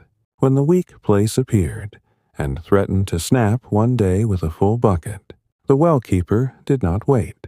He cut away the worst frayed section, then spliced the good ends back together, untwisting the strands a hand's breadth on each side, interlocking them carefully like fingers clasping, then wrapping the join tightly with fresh twine or thinner rope, soaked in water so it shrank hard as it dried. The splice was thicker than the rest, but stronger. It held the weight without complaint. The bucket dropped and rose again safely. When another weak spot showed higher or lower, the same splice went in. Over years, the well rope carried many of these quiet bulges, subtle thickenings. Along its length, each one a small testament to careful hands. A smooth, unbroken rope felt almost too new, too likely to fail in the next hard pull. The spliced one had already proven it could bear the daily burden. The bucket itself, wooden staves bound with iron or willow hoops, sometimes sprang a leak. Between the staves as the wood dried and shrank in hot summers or after long storage, water dripped slowly at first, then faster, wasting what had been drawn with effort. Rather than carve a new bucket from fresh log, the keeper soaked the bucket overnight in the stream or pond nearby. The wood swelled again, closing most gaps naturally. If that was not enough, fresh green willow strips were wound around the outside in tight spirals, pulled snug and pegged at the ends. As the willow dried, it shrank like iron bands, pressing the staves together until the leaks stopped. The bucket held full once more. When another crack appeared after a cold winter, another winding went on. Buckets grew these layered hoops, dark, weathered rings stacked one upon another, until they looked almost barrel-like, sturdy and leak-proof far beyond their first making. A plain bucket without extra bindings felt temporary. The bound one was trusted for the heaviest loads and the coldest mornings. Let these well-side images rest lightly now. The soft splash of water far below, the creak of the windlass turning slow, the faint drip from the rising bucket catching the morning light. No need to picture them sharply. They can soften, blur, drift away like mist rising from the water itself. Your breathing has become almost imperceptible. So calm, so even, so perfectly at ease. The warmth under the covers feels like an embrace that never tires. Sleep is not waiting anymore. It surrounds you completely, gentle and sure. The windlass handle. A simple wooden bar fitted through the drum. Sometimes cracked or splintered from years of pulling against the rope's weight. Rather than shape a new one from fresh timber, the keeper drove thin wooden wedges into the split to hold it open, then bound the whole handle with wet, rawhide strips that shrank tight as they dried, or a small iron strap salvaged from an old tool was bent around, the weak spot and riveted fast. The handle turned smoothly again, no longer threatening to break mid-pull. Windlasses accumulated these quiet reinforcements. Wedged cracks, rawhide wrappings, iron clips, growing stronger and more reliable with every mend. The stone rim of the well, built from field stones fitted without mortar. Sometimes loosened after heavy rains washed, earth from between them, or after. Frost heaved the ground. A stone would tilt or drop slightly, narrowing the opening or making the bucket catch. Rather than rebuild the entire lining, loose stones were lifted out, the space beneath packed with fresh clay mixed with straw or small pebbles. Then the stones reset and tapped firm with a mallet. If a gap remained stubborn, thin wooden shims were driven in to wedge everything tight. The rim stood level once more. Buckets passed without scraping. Many well rims carried these subtle patches. Clay-filled joints, wooden wedges hidden in the gaps, keeping the circle true through seasons of wet and freeze. Even the cover, a heavy wooden lid or thatched cap to keep out rain and animals, warped or rotted at the edges over time. Rather than make a whole new cover, the keeper trimmed the rotten parts away with an axe, then nailed or lashed fresh boards or thatch over the gaps. Sometimes a leather hinge was added or replaced if the old one tore. The cover closed snug again, keeping the water pure. Covers grew these layered additions, new planks, fresh thatch, reinforced hinges, until they looked patched and comfortable, like an old blanket mended many times. The path to the well, worn bare by constant feet, turned to deep mud in autumn rains or spring thaw. One person began laying flat river stones along their own stretch to keep boots dry. Neighbors saw how the stones stayed firm when the earth around them turned soft. They added their own stones, piece by piece. The path slowly gained a rough paving. Not smooth like a lord's road, but steady and dry underfoot. Buckets no longer sank into mire. Feet stayed cleaner. What began as one hurried fix became the shared way to the water, stone by stone, need by need. As the well fades into softer shadow in your mind, let the sound of dripping water become only a faint echo. Distant, soothing, fading, your thoughts have no edges left. Everything blurs into warmth and quiet. The story breathes on without hurry. More wells, more gentle bindings, more small ways the past kept its life-giving water close and clean. You need do nothing now. Rest is complete. Peace is all there is. The night has folded itself into perfect quiet now. No sound reaches in from anywhere. Only the faint, faraway rhythm of your own breathing, so slow it almost seems to pause between each gentle rise and fall. Your body is beyond relaxation. It has become part of the stillness itself, warm, heavy, utterly surrendered to the mattress and the dark. Each inhale draws in peace. Each exhale lets go of the last whisper of effort. In, out, longer, slower, nothing left to hold. The voice drifts on as it always has, soft, even, never changing pace, continuing the same unhurried journey through those old medieval days where every tiny flaw or strain met a solution so humble and fitting that it simply became the way things were done, season after season. Let us linger now near the bridges and crossings that spanned the small rivers and streams around the villages, those simple, sturdy spans that carried people, carts, and livestock from one side to the other without fuss or ceremony. Most bridges were built of timber, long logs laid side by side across the narrowest part of the water, supported underneath by heavy posts driven deep into the banks or by stone piers if the stream ran deeper. The surface might be covered with flat planks or left as rounded logs for wagons to roll over. Handrails, when they existed at all, were rough poles lashed to uprights with rope or leather. The wood was often oak or elm, chosen for strength and resistance to rot, though constant damp and the weight of passing loads wore it down over time. In dry summers, the timbers shrank slightly, gaps appearing between planks. In wet winters, they swelled, creaking underfoot. The air around these crossings carried the cool, mineral scent of moving water, the faint green smell of moss on the stones, the earthy dampness that rose after rain. People crossed slowly, carts rumbling softly, horses stepping carefully, children sometimes pausing to drop pebbles and watch the ripples spread. One common, gentle trouble was the rotting or cracking of the main support beams, those long logs that bore the greatest weight beneath the deck.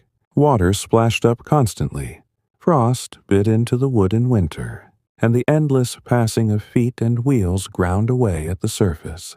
A beam might soften at one end where it met the bank, or develop a long split along its length from years of strain.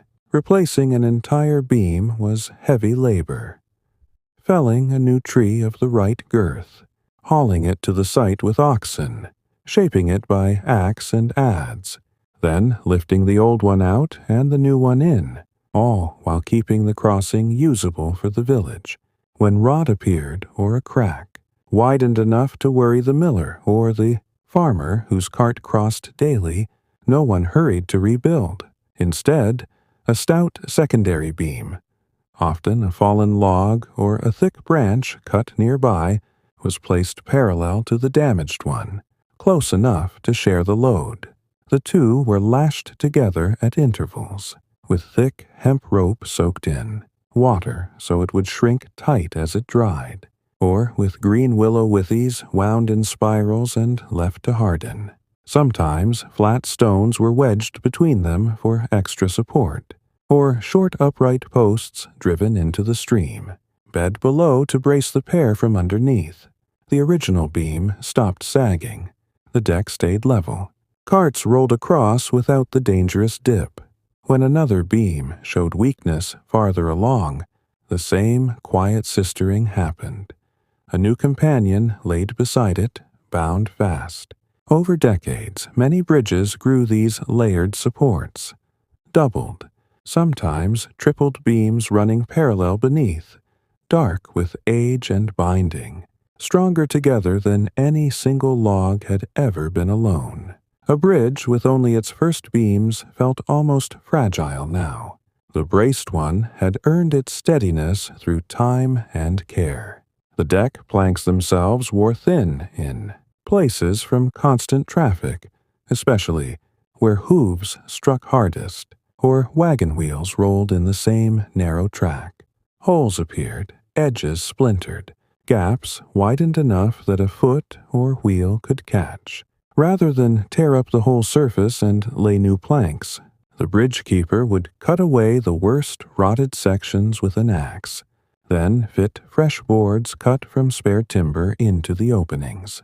The new planks were pegged or nailed down tightly, sometimes with wooden dowels driven through to hold them flush. If a single plank split but was still sound overall, thin strips of iron or leather were bound across the crack, or a short crosspiece nailed over it like a small bridge of its own. The deck grew these quiet patches. New boards here, bound splits there, reinforced sections in the busiest paths. Feet and wheels found firm ground again. A perfectly smooth, unpatched deck looked almost unused. The mended one felt safe, familiar underfoot. Let these bridge crossings rest softly in your mind now. The low rumble of water beneath, the faint creak of timber settling after a cart passes, the cool mist rising on still mornings. No detail needs to stay sharp. They can fade like mist over the stream, blending into quiet warmth. Your breathing has become the slowest possible tide. In, endless pause. Out, endless pause. Nothing stirs. Nothing needs to. The covers hold you like the bridge holds its load, steady without effort. Sleep is the only thing left, deep and complete. Handrails, those simple poles along the sides, often loosened or rotted at the base where they met the deck. Rather than reset the entire rail, fresh uprights were driven beside the old ones and lashed together at top and bottom with rope or leather. The rail stood firm again, guiding hands and hooves without wobble. Rails grew these quiet braces, doubled posts, wrapped bindings, until they looked shaggy but held without fail. The stone piers or bank supports sometimes shifted after heavy floods, stones tumbling loose or tilting. Rather than rebuild from the foundation, loose stones were gathered back. The gaps packed with fresh clay and small rocks, then reset and tamped firm. If a pier leaned, long poles were propped against it from the bankside, wedged tight with stones at the base. The pier straightened enough to carry weight again. Piers accumulated these gentle props, angled braces, clay-packed joints, keeping the bridge level through many springs and autumns, even the approaches to the bridge. The paths leading up on either side eroded into ruts from rain and wheels. One villager began laying brushwood, or broken branches across the worst, dips to keep carts from bogging down. Others added stones where they could find them. The approaches slowly gained a rough corduroy surface. Logs or branches laid side by side, stones filling gaps, steady underfoot even after rain. What started as a hurried fix in one muddy season became the normal way to reach the crossing. Firm, dry, unhurried. As the bridge fades into softer shadow, let the sound of water flowing beneath become only a distant murmur. Faint, soothing, dissolving. Your thoughts have no shape left to hold. Everything is warmth, stillness, breath. The story continues its patient way. More crossings, more quiet strengths added without words or celebration. You are held completely now. Rest is all there is. The night has reached that place where time no longer matters. There is only this endless, gentle dark, and the soft cradle of your bed, holding you without any effort at all. Your body has become weightless warmth, every part, relaxed so deeply that even the idea of moving feels far away, unnecessary, forgotten. Breaths come as the slowest possible rhythm. In, a long, quiet moment. Out, an even longer one. Each cycle smoothing away anything left that might have lingered. The voice flows on without change, without hurry, the same low, peaceful tone carrying forward the same calm medieval world. where every small strain or softening was met with a touch so light and fitting that it simply stayed, becoming part of the quiet pattern of days. Let us drift now to the village, greens and common lands, those open spaces at the heart of every settlement, where grass grew short from constant walking, where animals grazed in summer, where children ran and played, where markets sometimes spread their stalls on fair days. The green was not manicured. It was simply the shared earth between houses, bordered by low fences of woven hazel or stone walls in places, dotted with a few ancient trees whose branches spread wide for shade.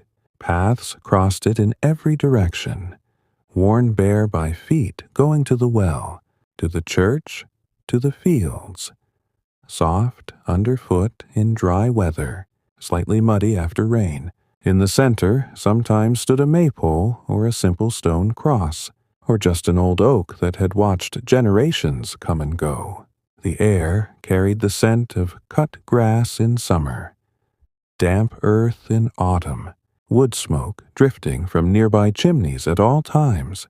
People passed through slowly, women carrying baskets, men leading oxen, children chasing each other in lazy circles, always with the unhurried pace of those who knew the day would turn in its own time. One gentle, recurring trouble was the paths across the green wearing into deep ruts and hollows, constant feet, occasional cartwheels, winter mud, summer dust.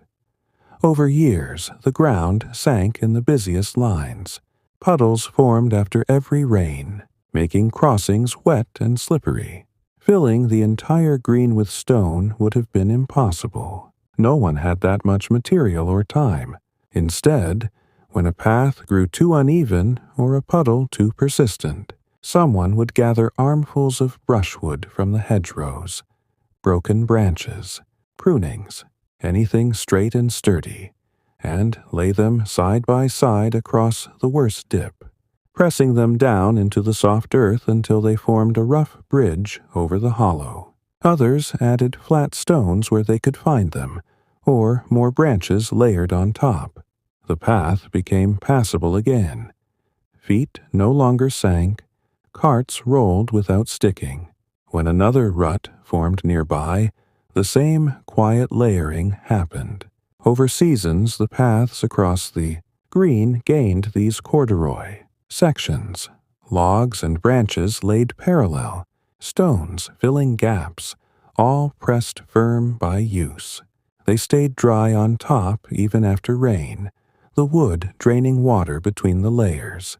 What began as small, hurried fixes in muddy seasons quietly became the normal way to cross the common, firm underfoot, gentle on boots, accepted without remark. A smooth, unpatched path felt almost strange now. The braced one had proven itself through every weather. The low boundary fences around the green, woven hazel hurdles or simple post and rail, sagged or broke in places after livestock leaned too heavily or after a storm snapped a rail. Rather than rebuild whole sections, fresh uprights were driven into the ground beside the old ones and lashed, together at top and bottom with fresh withies or rope. A broken horizontal rail was replaced only where needed. A new hazel rod woven in or nailed across the gap. Fences grew these quiet doublings, extra posts, new rails woven among the old, until they stood thicker and stronger, holding animals in without ever looking planned or new. A fence without any braces felt too light, too easy to push through. The layered one had already held through many grazings. Let these open green images settle like soft grass. Under bare feet, the faint rustle of wind through branches, the distant lowing of cattle, the quiet tread of feet on patched paths. No need to keep them clear. They can fade now, blur into the same gentle warmth that surrounds you. Your breathing is barely a whisper. In, endless stillness. Out, endless calm. Nothing moves. Nothing wants to. The covers are perfect weight, perfect temperature. Sleep has become everything. Deep, soft, complete. The old trees on the green sometimes dropped, heavy limbs in high winds or after lightning strikes. Rather than leave the gap open to rot further, the branch was sawn clean at the trunk. Then a young shoot from the same tree or a nearby sapling was grafted onto the stump. A simple notch cut. The shoot fitted in, bound tightly with cloth strips or bark, sealed with clay or wax. The graft took in many cases, new leaves appearing the next spring. The tree healed, grew on with 2 or 3 trunks instead of 1. Many village oaks carried these quiet scars and new branches, patched, multiplied, stronger in their spreading shape. They gave shade still, perhaps even more than before. The maypole, if the village kept one, stood tall in the center, a straight young tree stripped of bark and painted or decorated for festivals. Over years, the base rotted where it met the ground, or the pole cracked from wind strain. Rather than fell a new tree each time, the base was cut back to sound wood. Then a fresh length spliced on. Ends overlapped, bound with rope and iron bands heated and shrunk tight.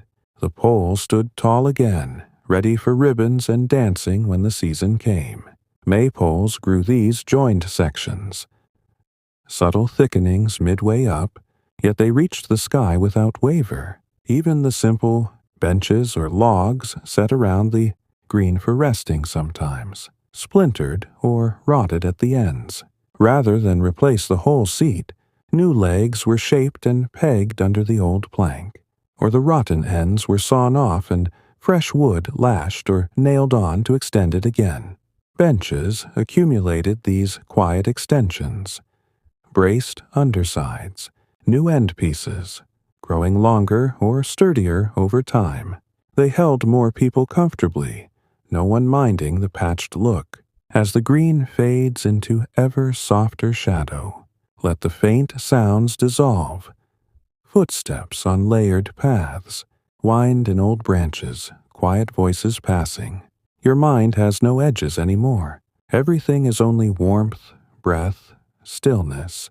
The story continues its slow, peaceful way. More open spaces, more gentle layers added without ceremony. More small ways the past kept its shared heart steady and welcoming. You are held in perfect rest now.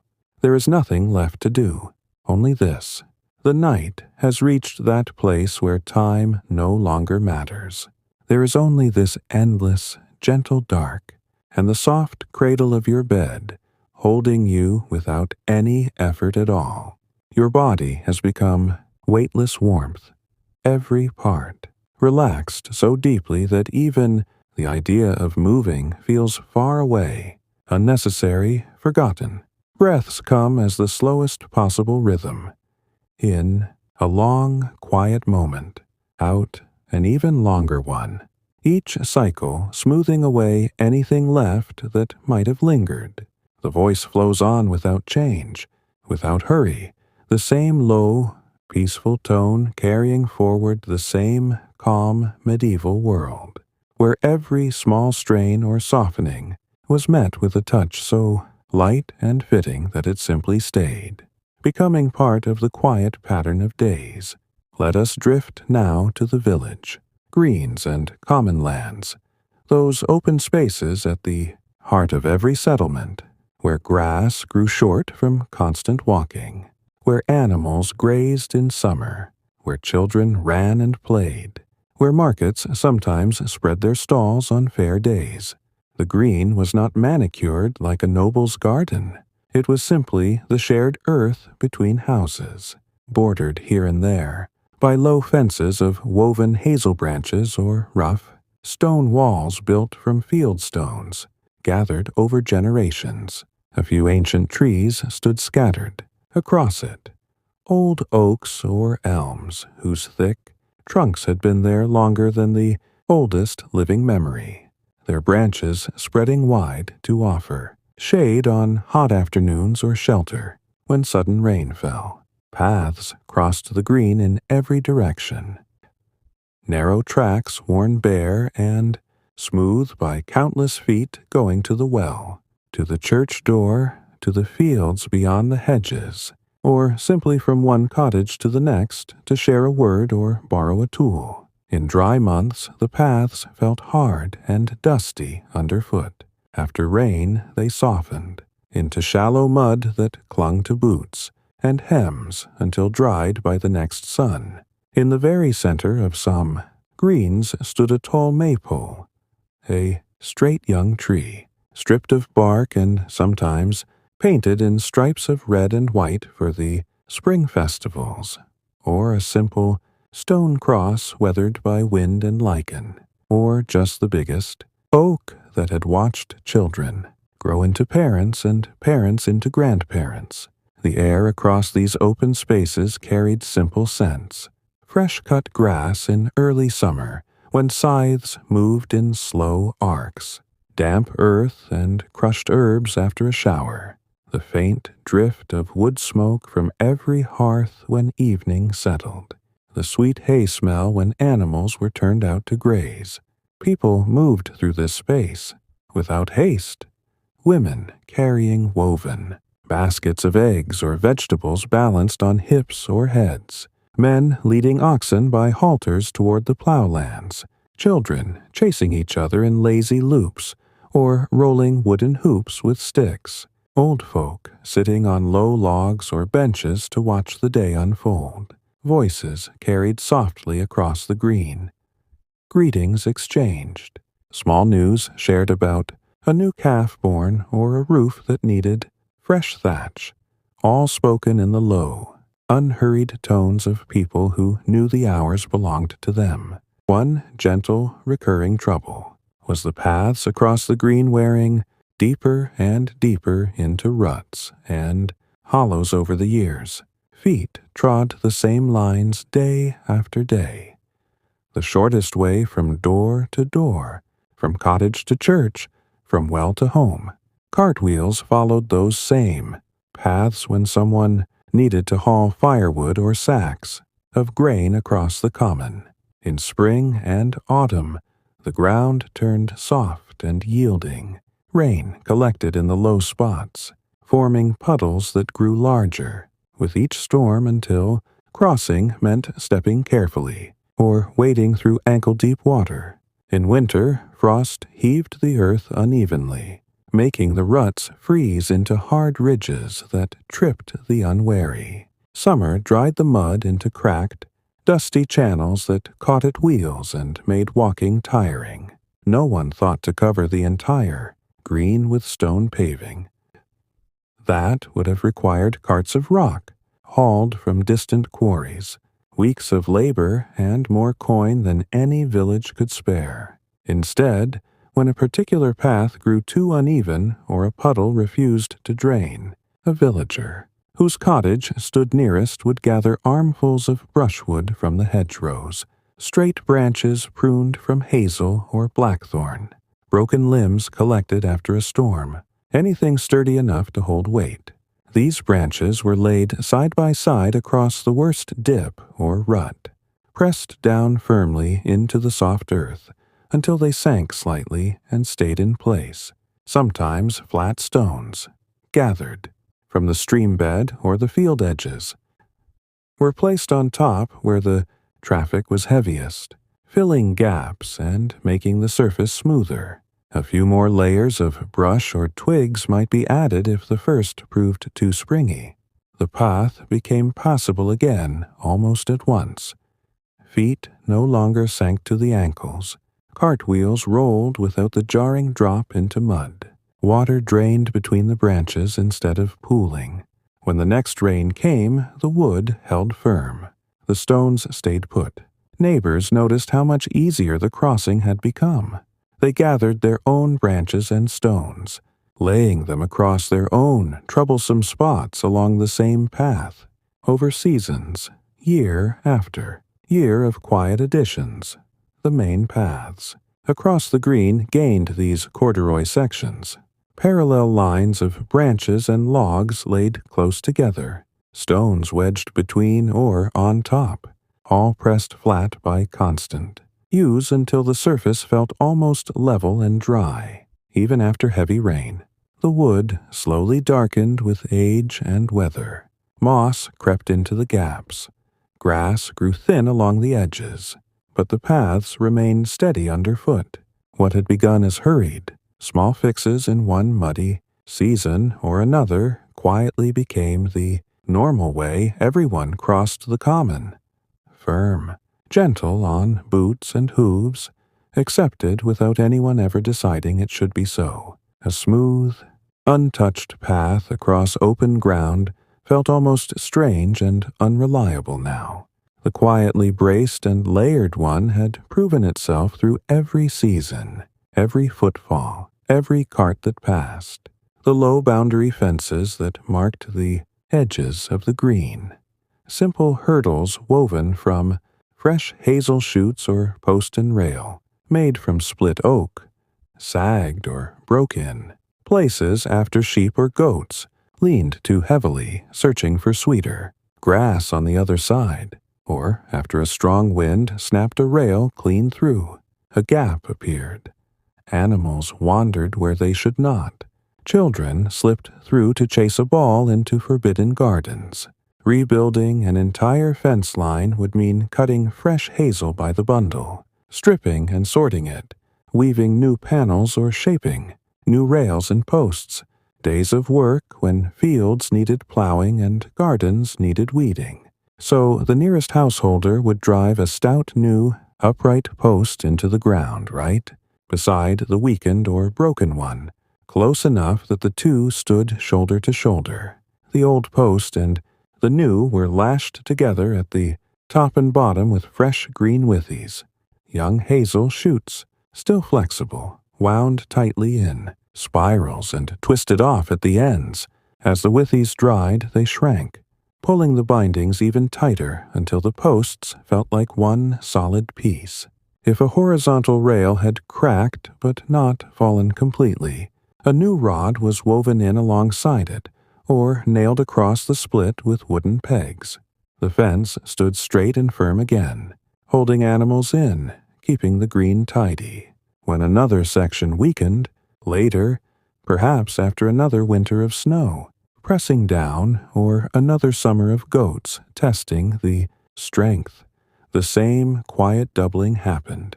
Extra post driven, extra rail added, extra windings of withy or rope. Over years, the boundary fences grew thicker and more layered. Posts doubled or tripled in places, rails interwoven with fresh and old, bindings dark and weathered but holding fast. They looked rough and patched from close up, but from across the green they stood as steady barriers, stronger in their quiet accumulation than any new fence built in haste. A fence without these gentle braces and additions felt too light, too easy for a determined animal to push through. The layered one had already held through countless grazings, countless seasons of wind and weather.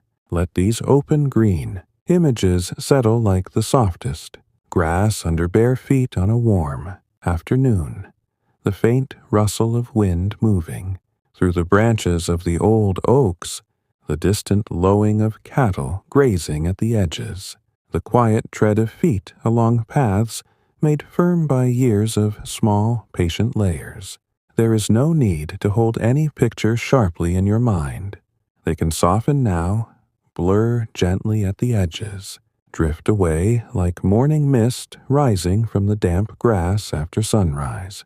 Your breathing has become the slowest possible tide, in a long stillness that feels like forever. Out, an even deeper calm. Nothing stirs within you. Nothing wants or needs to stir. The covers lie across you like an extra layer of quiet. Perfect weight, perfect warmth, holding every part of you in place without effort. Sleep has become the only reality now. Deep, soft, complete, wrapping every thought in the same gentle hush. The ancient trees that dotted the green sometimes lost heavy, limbs in high autumn winds or after a summer lightning strike. Cracked the trunk, a large branch would hang, half broken or fall to the ground, with a dull thud that echoed across the open space. Rather than leave the tree maimed and open to rot or insects, the village carpenter or a strong farmer would saw the broken limb clean at the trunk, leaving a smooth stump. Then a young shoot from the same tree, or from a nearby sapling of the same kind, would be selected, its base cut to a sharp angle, a matching notch carved into the stump. The shoot was fitted carefully into place, bound tightly with strips of soft cloth torn from an old garment, or with strips of bark, peeled fresh from a hazel, wrapped round and round until no movement remained. Clay mixed with straw or a bit of wax from a candle, and was pressed around the join to seal it from rain. In many cases, the graft took root the next spring, new leaves unfurling, new growth pushing upward. The tree healed over time, developing 2 or 3 main trunks instead of one straight stem, its shape broader and more spreading, giving even deeper shade on hot days. Many of the oldest oaks and elms on the greens carried these quiet scars and new branches, patched stumps, multiple trunks rising together, bark grown over old bindings until only faint ridges remained. They stood stronger for the men's, their canopies wider, their roots deeper, offering shelter to more people and animals than before the break ever happened. The maypole, when a village, kept one standing year-round as a mark of the common, was a tall, straight young tree felled in winter, stripped of bark to leave smooth white wood, sometimes painted in bright stripes or wrapped with ribbons for the spring and summer feasts. Over the years, the base where it stood fixed in the ground would rot from damp, earth or insects, or the pole itself might develop a long crack from wind, strain, or from too many hands climbing it during games, rather than fell a whole, new tree and start again. A task that meant finding the right straight sapling, cutting it, hauling it, shaping it. The base was cut back to sound wood above the rot line, a fresh length of pole.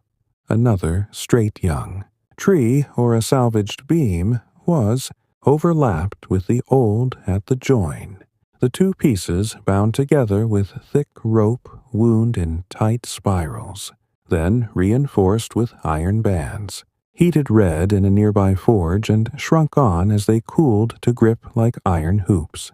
The pole stood tall and straight once more, ready for the next festival when ribbons would flutter and feet would dance.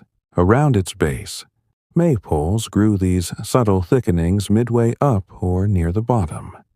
Joined sections, wrapped bindings, dark bands of iron, yet they reached the sky without swaying or threat of falling.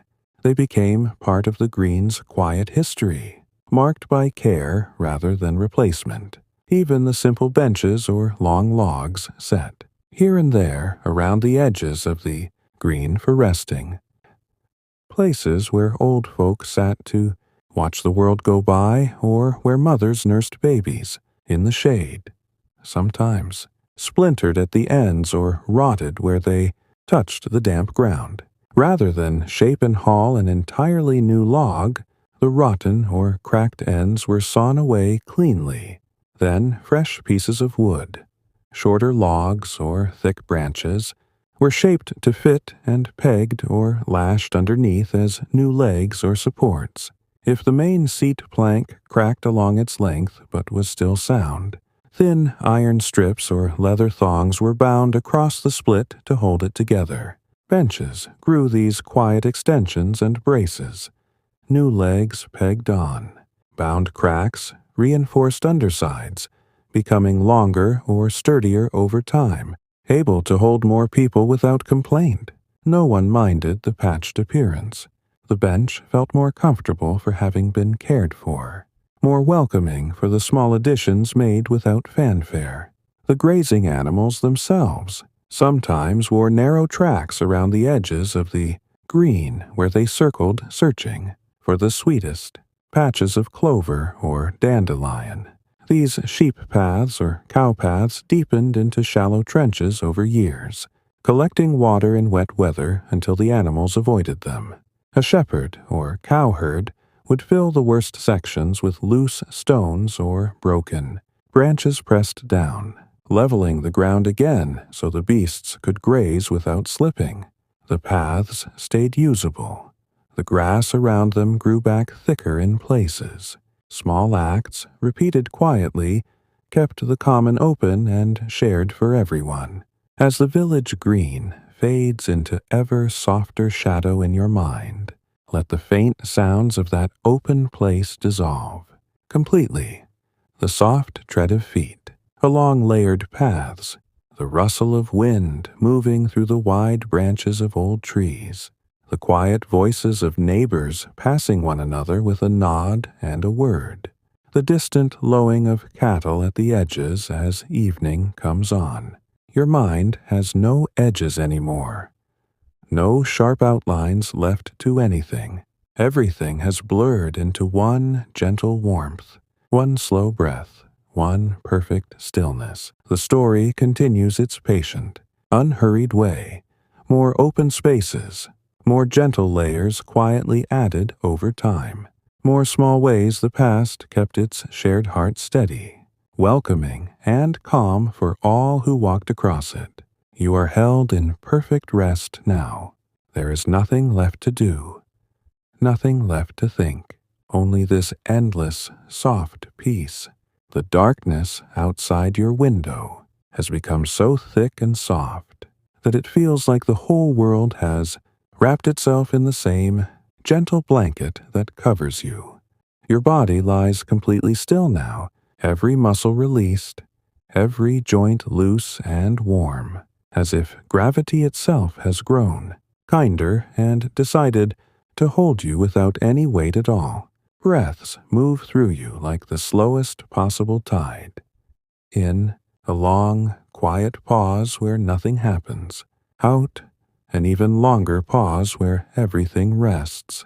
In again, out again, each one deeper, softer, more effortless than the last. The voice continues exactly as before. Low, steady, never rising or falling too quickly, carrying the same peaceful medieval world forward one small, unhurried detail at a time, where every little wear or weakness met a solution so modest, so perfectly suited to the moment that it simply remained, quietly becoming part of how things were done forever after. Let us wander now toward the churchyards and the small stone churches that stood at the edge of so many villages. Those quiet places set slightly apart, surrounded by low walls of fieldstone or yew hedges, planted long ago to mark the boundary between the living and the resting. The church itself was often built of local stone or timber framed with wattle and daub infill. Its roof steeply pitched and covered in thatch or slate tiles, a single bell tower rising modest and square at one end. Inside, the air stayed cool even on warm days, scented with old wood, beeswax from the candles that burned on feast days, the faint mustiness of stone that had stood through centuries of weather, and sometimes the sweet trace of dried herbs hung near the altar. The floor was usually packed earth strewn with fresh rushes in winter or flagstones, worn smooth by generations of feet. Villagers coming for Sunday Mass, for baptisms, for marriages, for quiet prayers on ordinary afternoons. Outside in the churchyard, gravestones of rough local stone stood at gentle angles, some leaning slightly from settling earth, Names and dates carved in simple letters now softened by rain and lichen. Yew trees, dark, ancient, evergreen, grew thick around the perimeter, their branches low and spreading, needles soft underfoot, berries bright red in autumn, but left untouched because everyone knew they were poisonous. The yews had been planted centuries before, their slow growth and dense shade, keeping the ground dry even in wet seasons, their deep roots holding the soil steady around the graves. People walked these paths slowly, widows tending small plots of flowers, planted over loved ones, children running fingers along the stones, learning to read the old script, priests pacing in quiet thought before the next service. The bell rang out across the green at set hours. Slow, measured peals for prayer times, a single toll for a passing, never hurried, always the same calm rhythm that had called the village together for as long as anyone could remember. One small but steady trouble was the churchyard wall itself, those low barriers of dry stone or mortared field rock that kept livestock out and marked the sacred ground. Over years, frost heaved stones upward, rain washed soil from beneath, roots from nearby yews pushed sections outward until gaps appeared or whole stretches began to lean dangerously. Rebuilding an entire wall would mean gathering hundreds of stones, hauling them by cart or sledge, fitting them again with careful hands, work that took weeks and pulled men from the fields when plowing or harvest pressed. So when a section started to slump, or a gap widened enough for a sheep to wander through and graze on the grass between graves, the sexton or a farmer whose land bordered the churchyard would simply gather loose stones from the fallen parts or from nearby field edges. He would reset the base first, digging a shallow trench if needed, packing it firm with small pebbles and clay, then stack the stones back in place, choosing larger ones for the bottom courses, smaller for the top, fitting them together without mortar, so the wall could breathe and shift slightly with the seasons. If a particularly large stone had cracked or split, it was turned or replaced with another of similar size. If the wall leaned outward, long poles cut from young ash or hazel were propped against the outside face at an angle, their bases driven into the ground and wedged tight with rocks. These angled braces, called buttresses in grander cathedrals but simply props here, took the outward pressure and held the wall straight. When another section began to move later, another prop went up, another few stones reset. Over decades, the churchyard walls grew these quiet additions. Extra buttress poles here and there, reset courses of stone, small clay-packed gaps where soil had washed away, looking softly modeled and lived in, but standing firmer than when first built because every weakness had been met with a gentle, patient correction. A perfectly straight, untouched wall felt almost fragile now.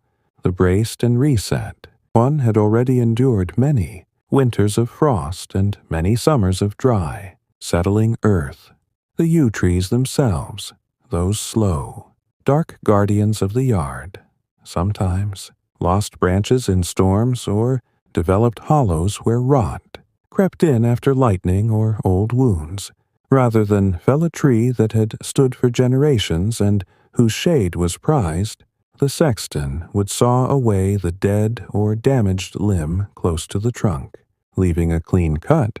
If rot had entered the main stem, he carefully scraped out the soft wood with an adze or chisel until only sound heartwood remained, then packed the hollow with a mixture of clay, straw, and small stones pressed tight to keep water out and insects away. Sometimes a young yew shoot from a lower branch was trained upward to fill the space, or a graft from another healthy yew was bound in place with cloth, strips and sealed with beeswax. The tree healed slowly, bark growing over the scar, new branches spreading to replace what was lost, its shape becoming broader, more spreading, more sheltering with every quiet mend. Many churchyard yews carried these soft scars, patched hollows, multiple trunks rising from old wounds, branches layered over time. Yet they lived on, darker and denser, giving deeper shade and better protection from wind and rain than any young tree could. Let these churchyard pictures rest as lightly as fallen yew needles on soft earth. The faint rustle of wind through dark branches, the slow toll of the bell across the green, the quiet crunch of footsteps on stone paths worn smooth by centuries, the cool scent of evergreen and old stone that lingers long after you step away. There is no need to hold any detail clearly now. They can soften, blur, drift away like mist rising from the damp grass at dawn. Your breathing has slowed to the point where each cycle feels like a full measure of peace.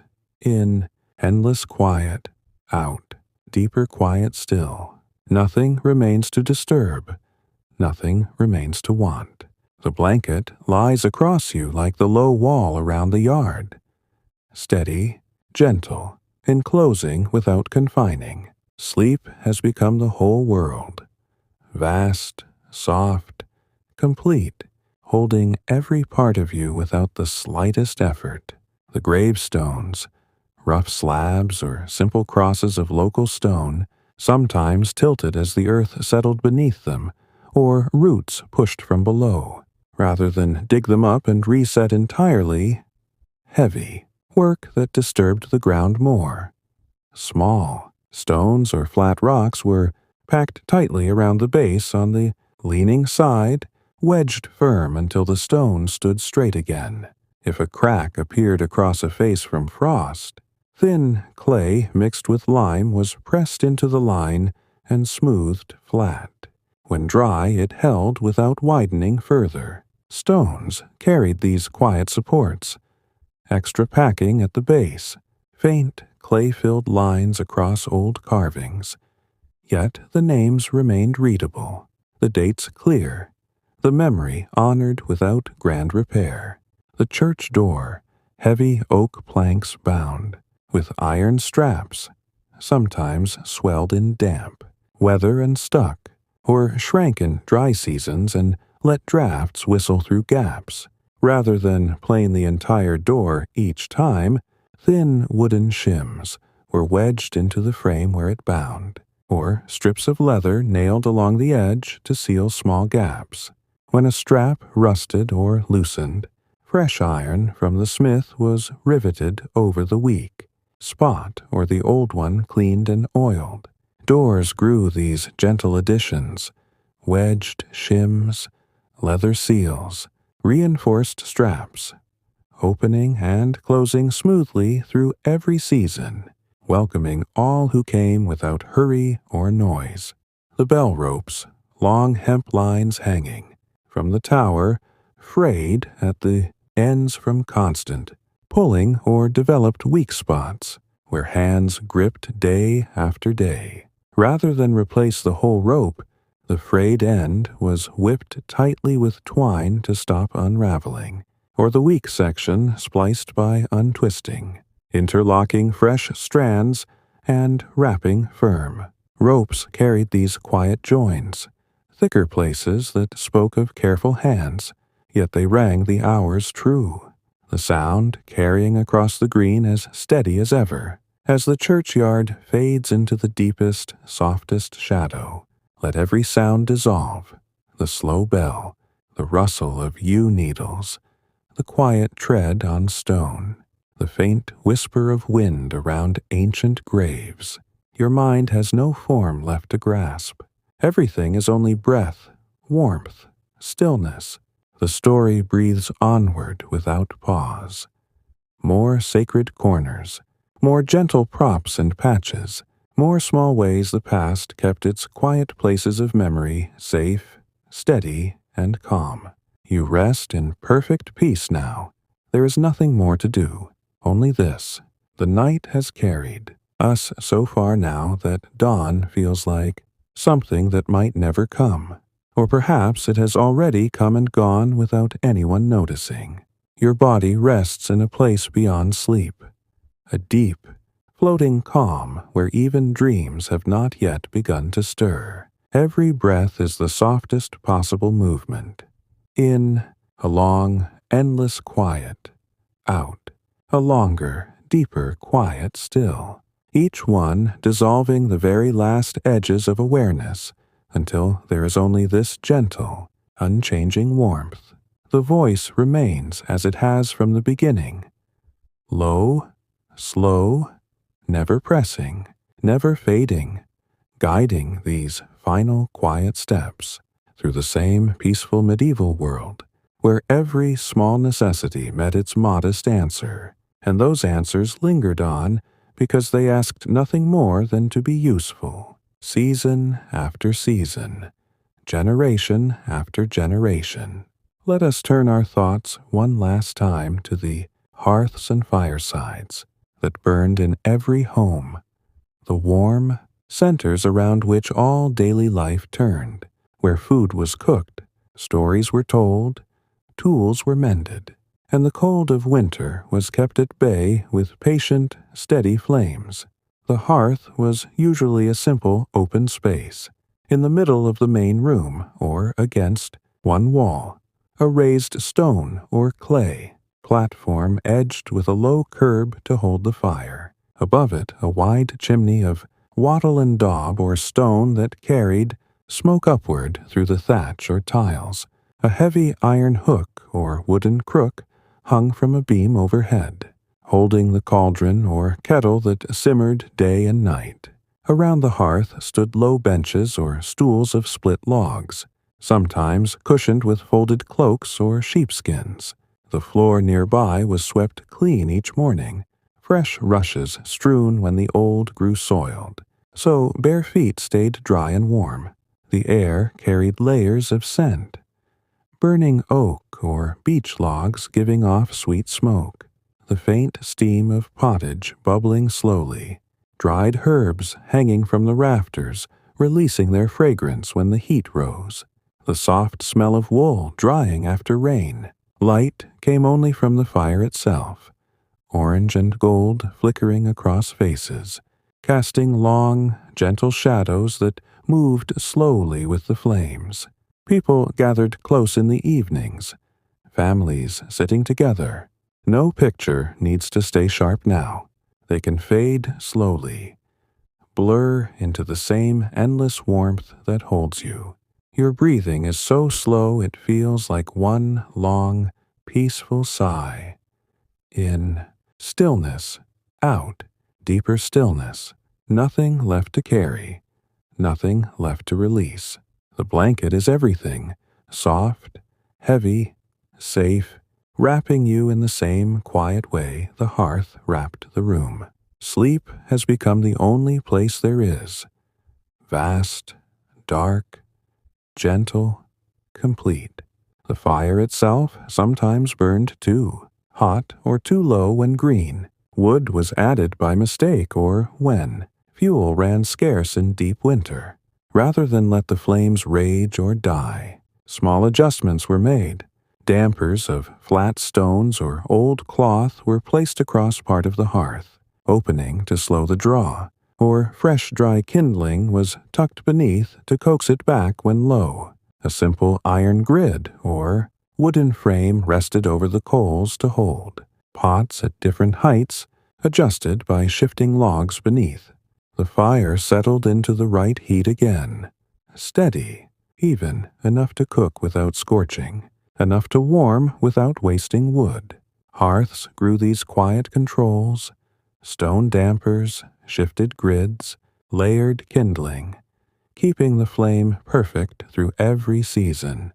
The rushes on the floor near the hearth grew soiled fastest, trampled by boots, splashed by broth, singed at the edges by stray sparks. Rather than sweep the whole room each time, Fresh rushes were laid only around the fire, the old ones pushed toward the edges to be replaced later. When the layer grew too thin or too dirty, armfuls of new straw or sweet-smelling herbs were brought in, spread thick and pressed down. The floor stayed dry and soft underfoot, the air fresher near the warmth. Hearthsides accumulated these layered coverings, old rushes beneath, fresh on top, herbs mixed in for scent. Comfortable, clean, welcoming without effort. Even the simple pokers and tongs, iron rods with hooked ends, bent or cracked from constant use in the coals. A bent poker was heated and hammered straight again. A cracked one bound with wire or leather at the weak spot. Tools carried these quiet mends, straightened curves, wrapped handles, lasting longer, feeling right in the hand because they had already been shaped by the fire many times. As the hearth fades into the deepest, softest shadow of all, let every sensation dissolve. The warm flicker on closed eyelids, the faint scent of wood smoke that lingers in memory, the slow crackle that becomes only silence, the gentle heat that now lives only in your own body. Your mind is empty of pictures, empty of words, empty of everything but this perfect calm. The story has no more to tell tonight. It has wandered through every quiet corner it needed to, every small fix that time kept, every gentle way the past made life softer, steadier, more peaceful. Now it rests too. Breathe in, long, slow. Breathe out, longer, deeper. Let go completely. There is nothing left. Only sleep, deep, calm, endless sleep.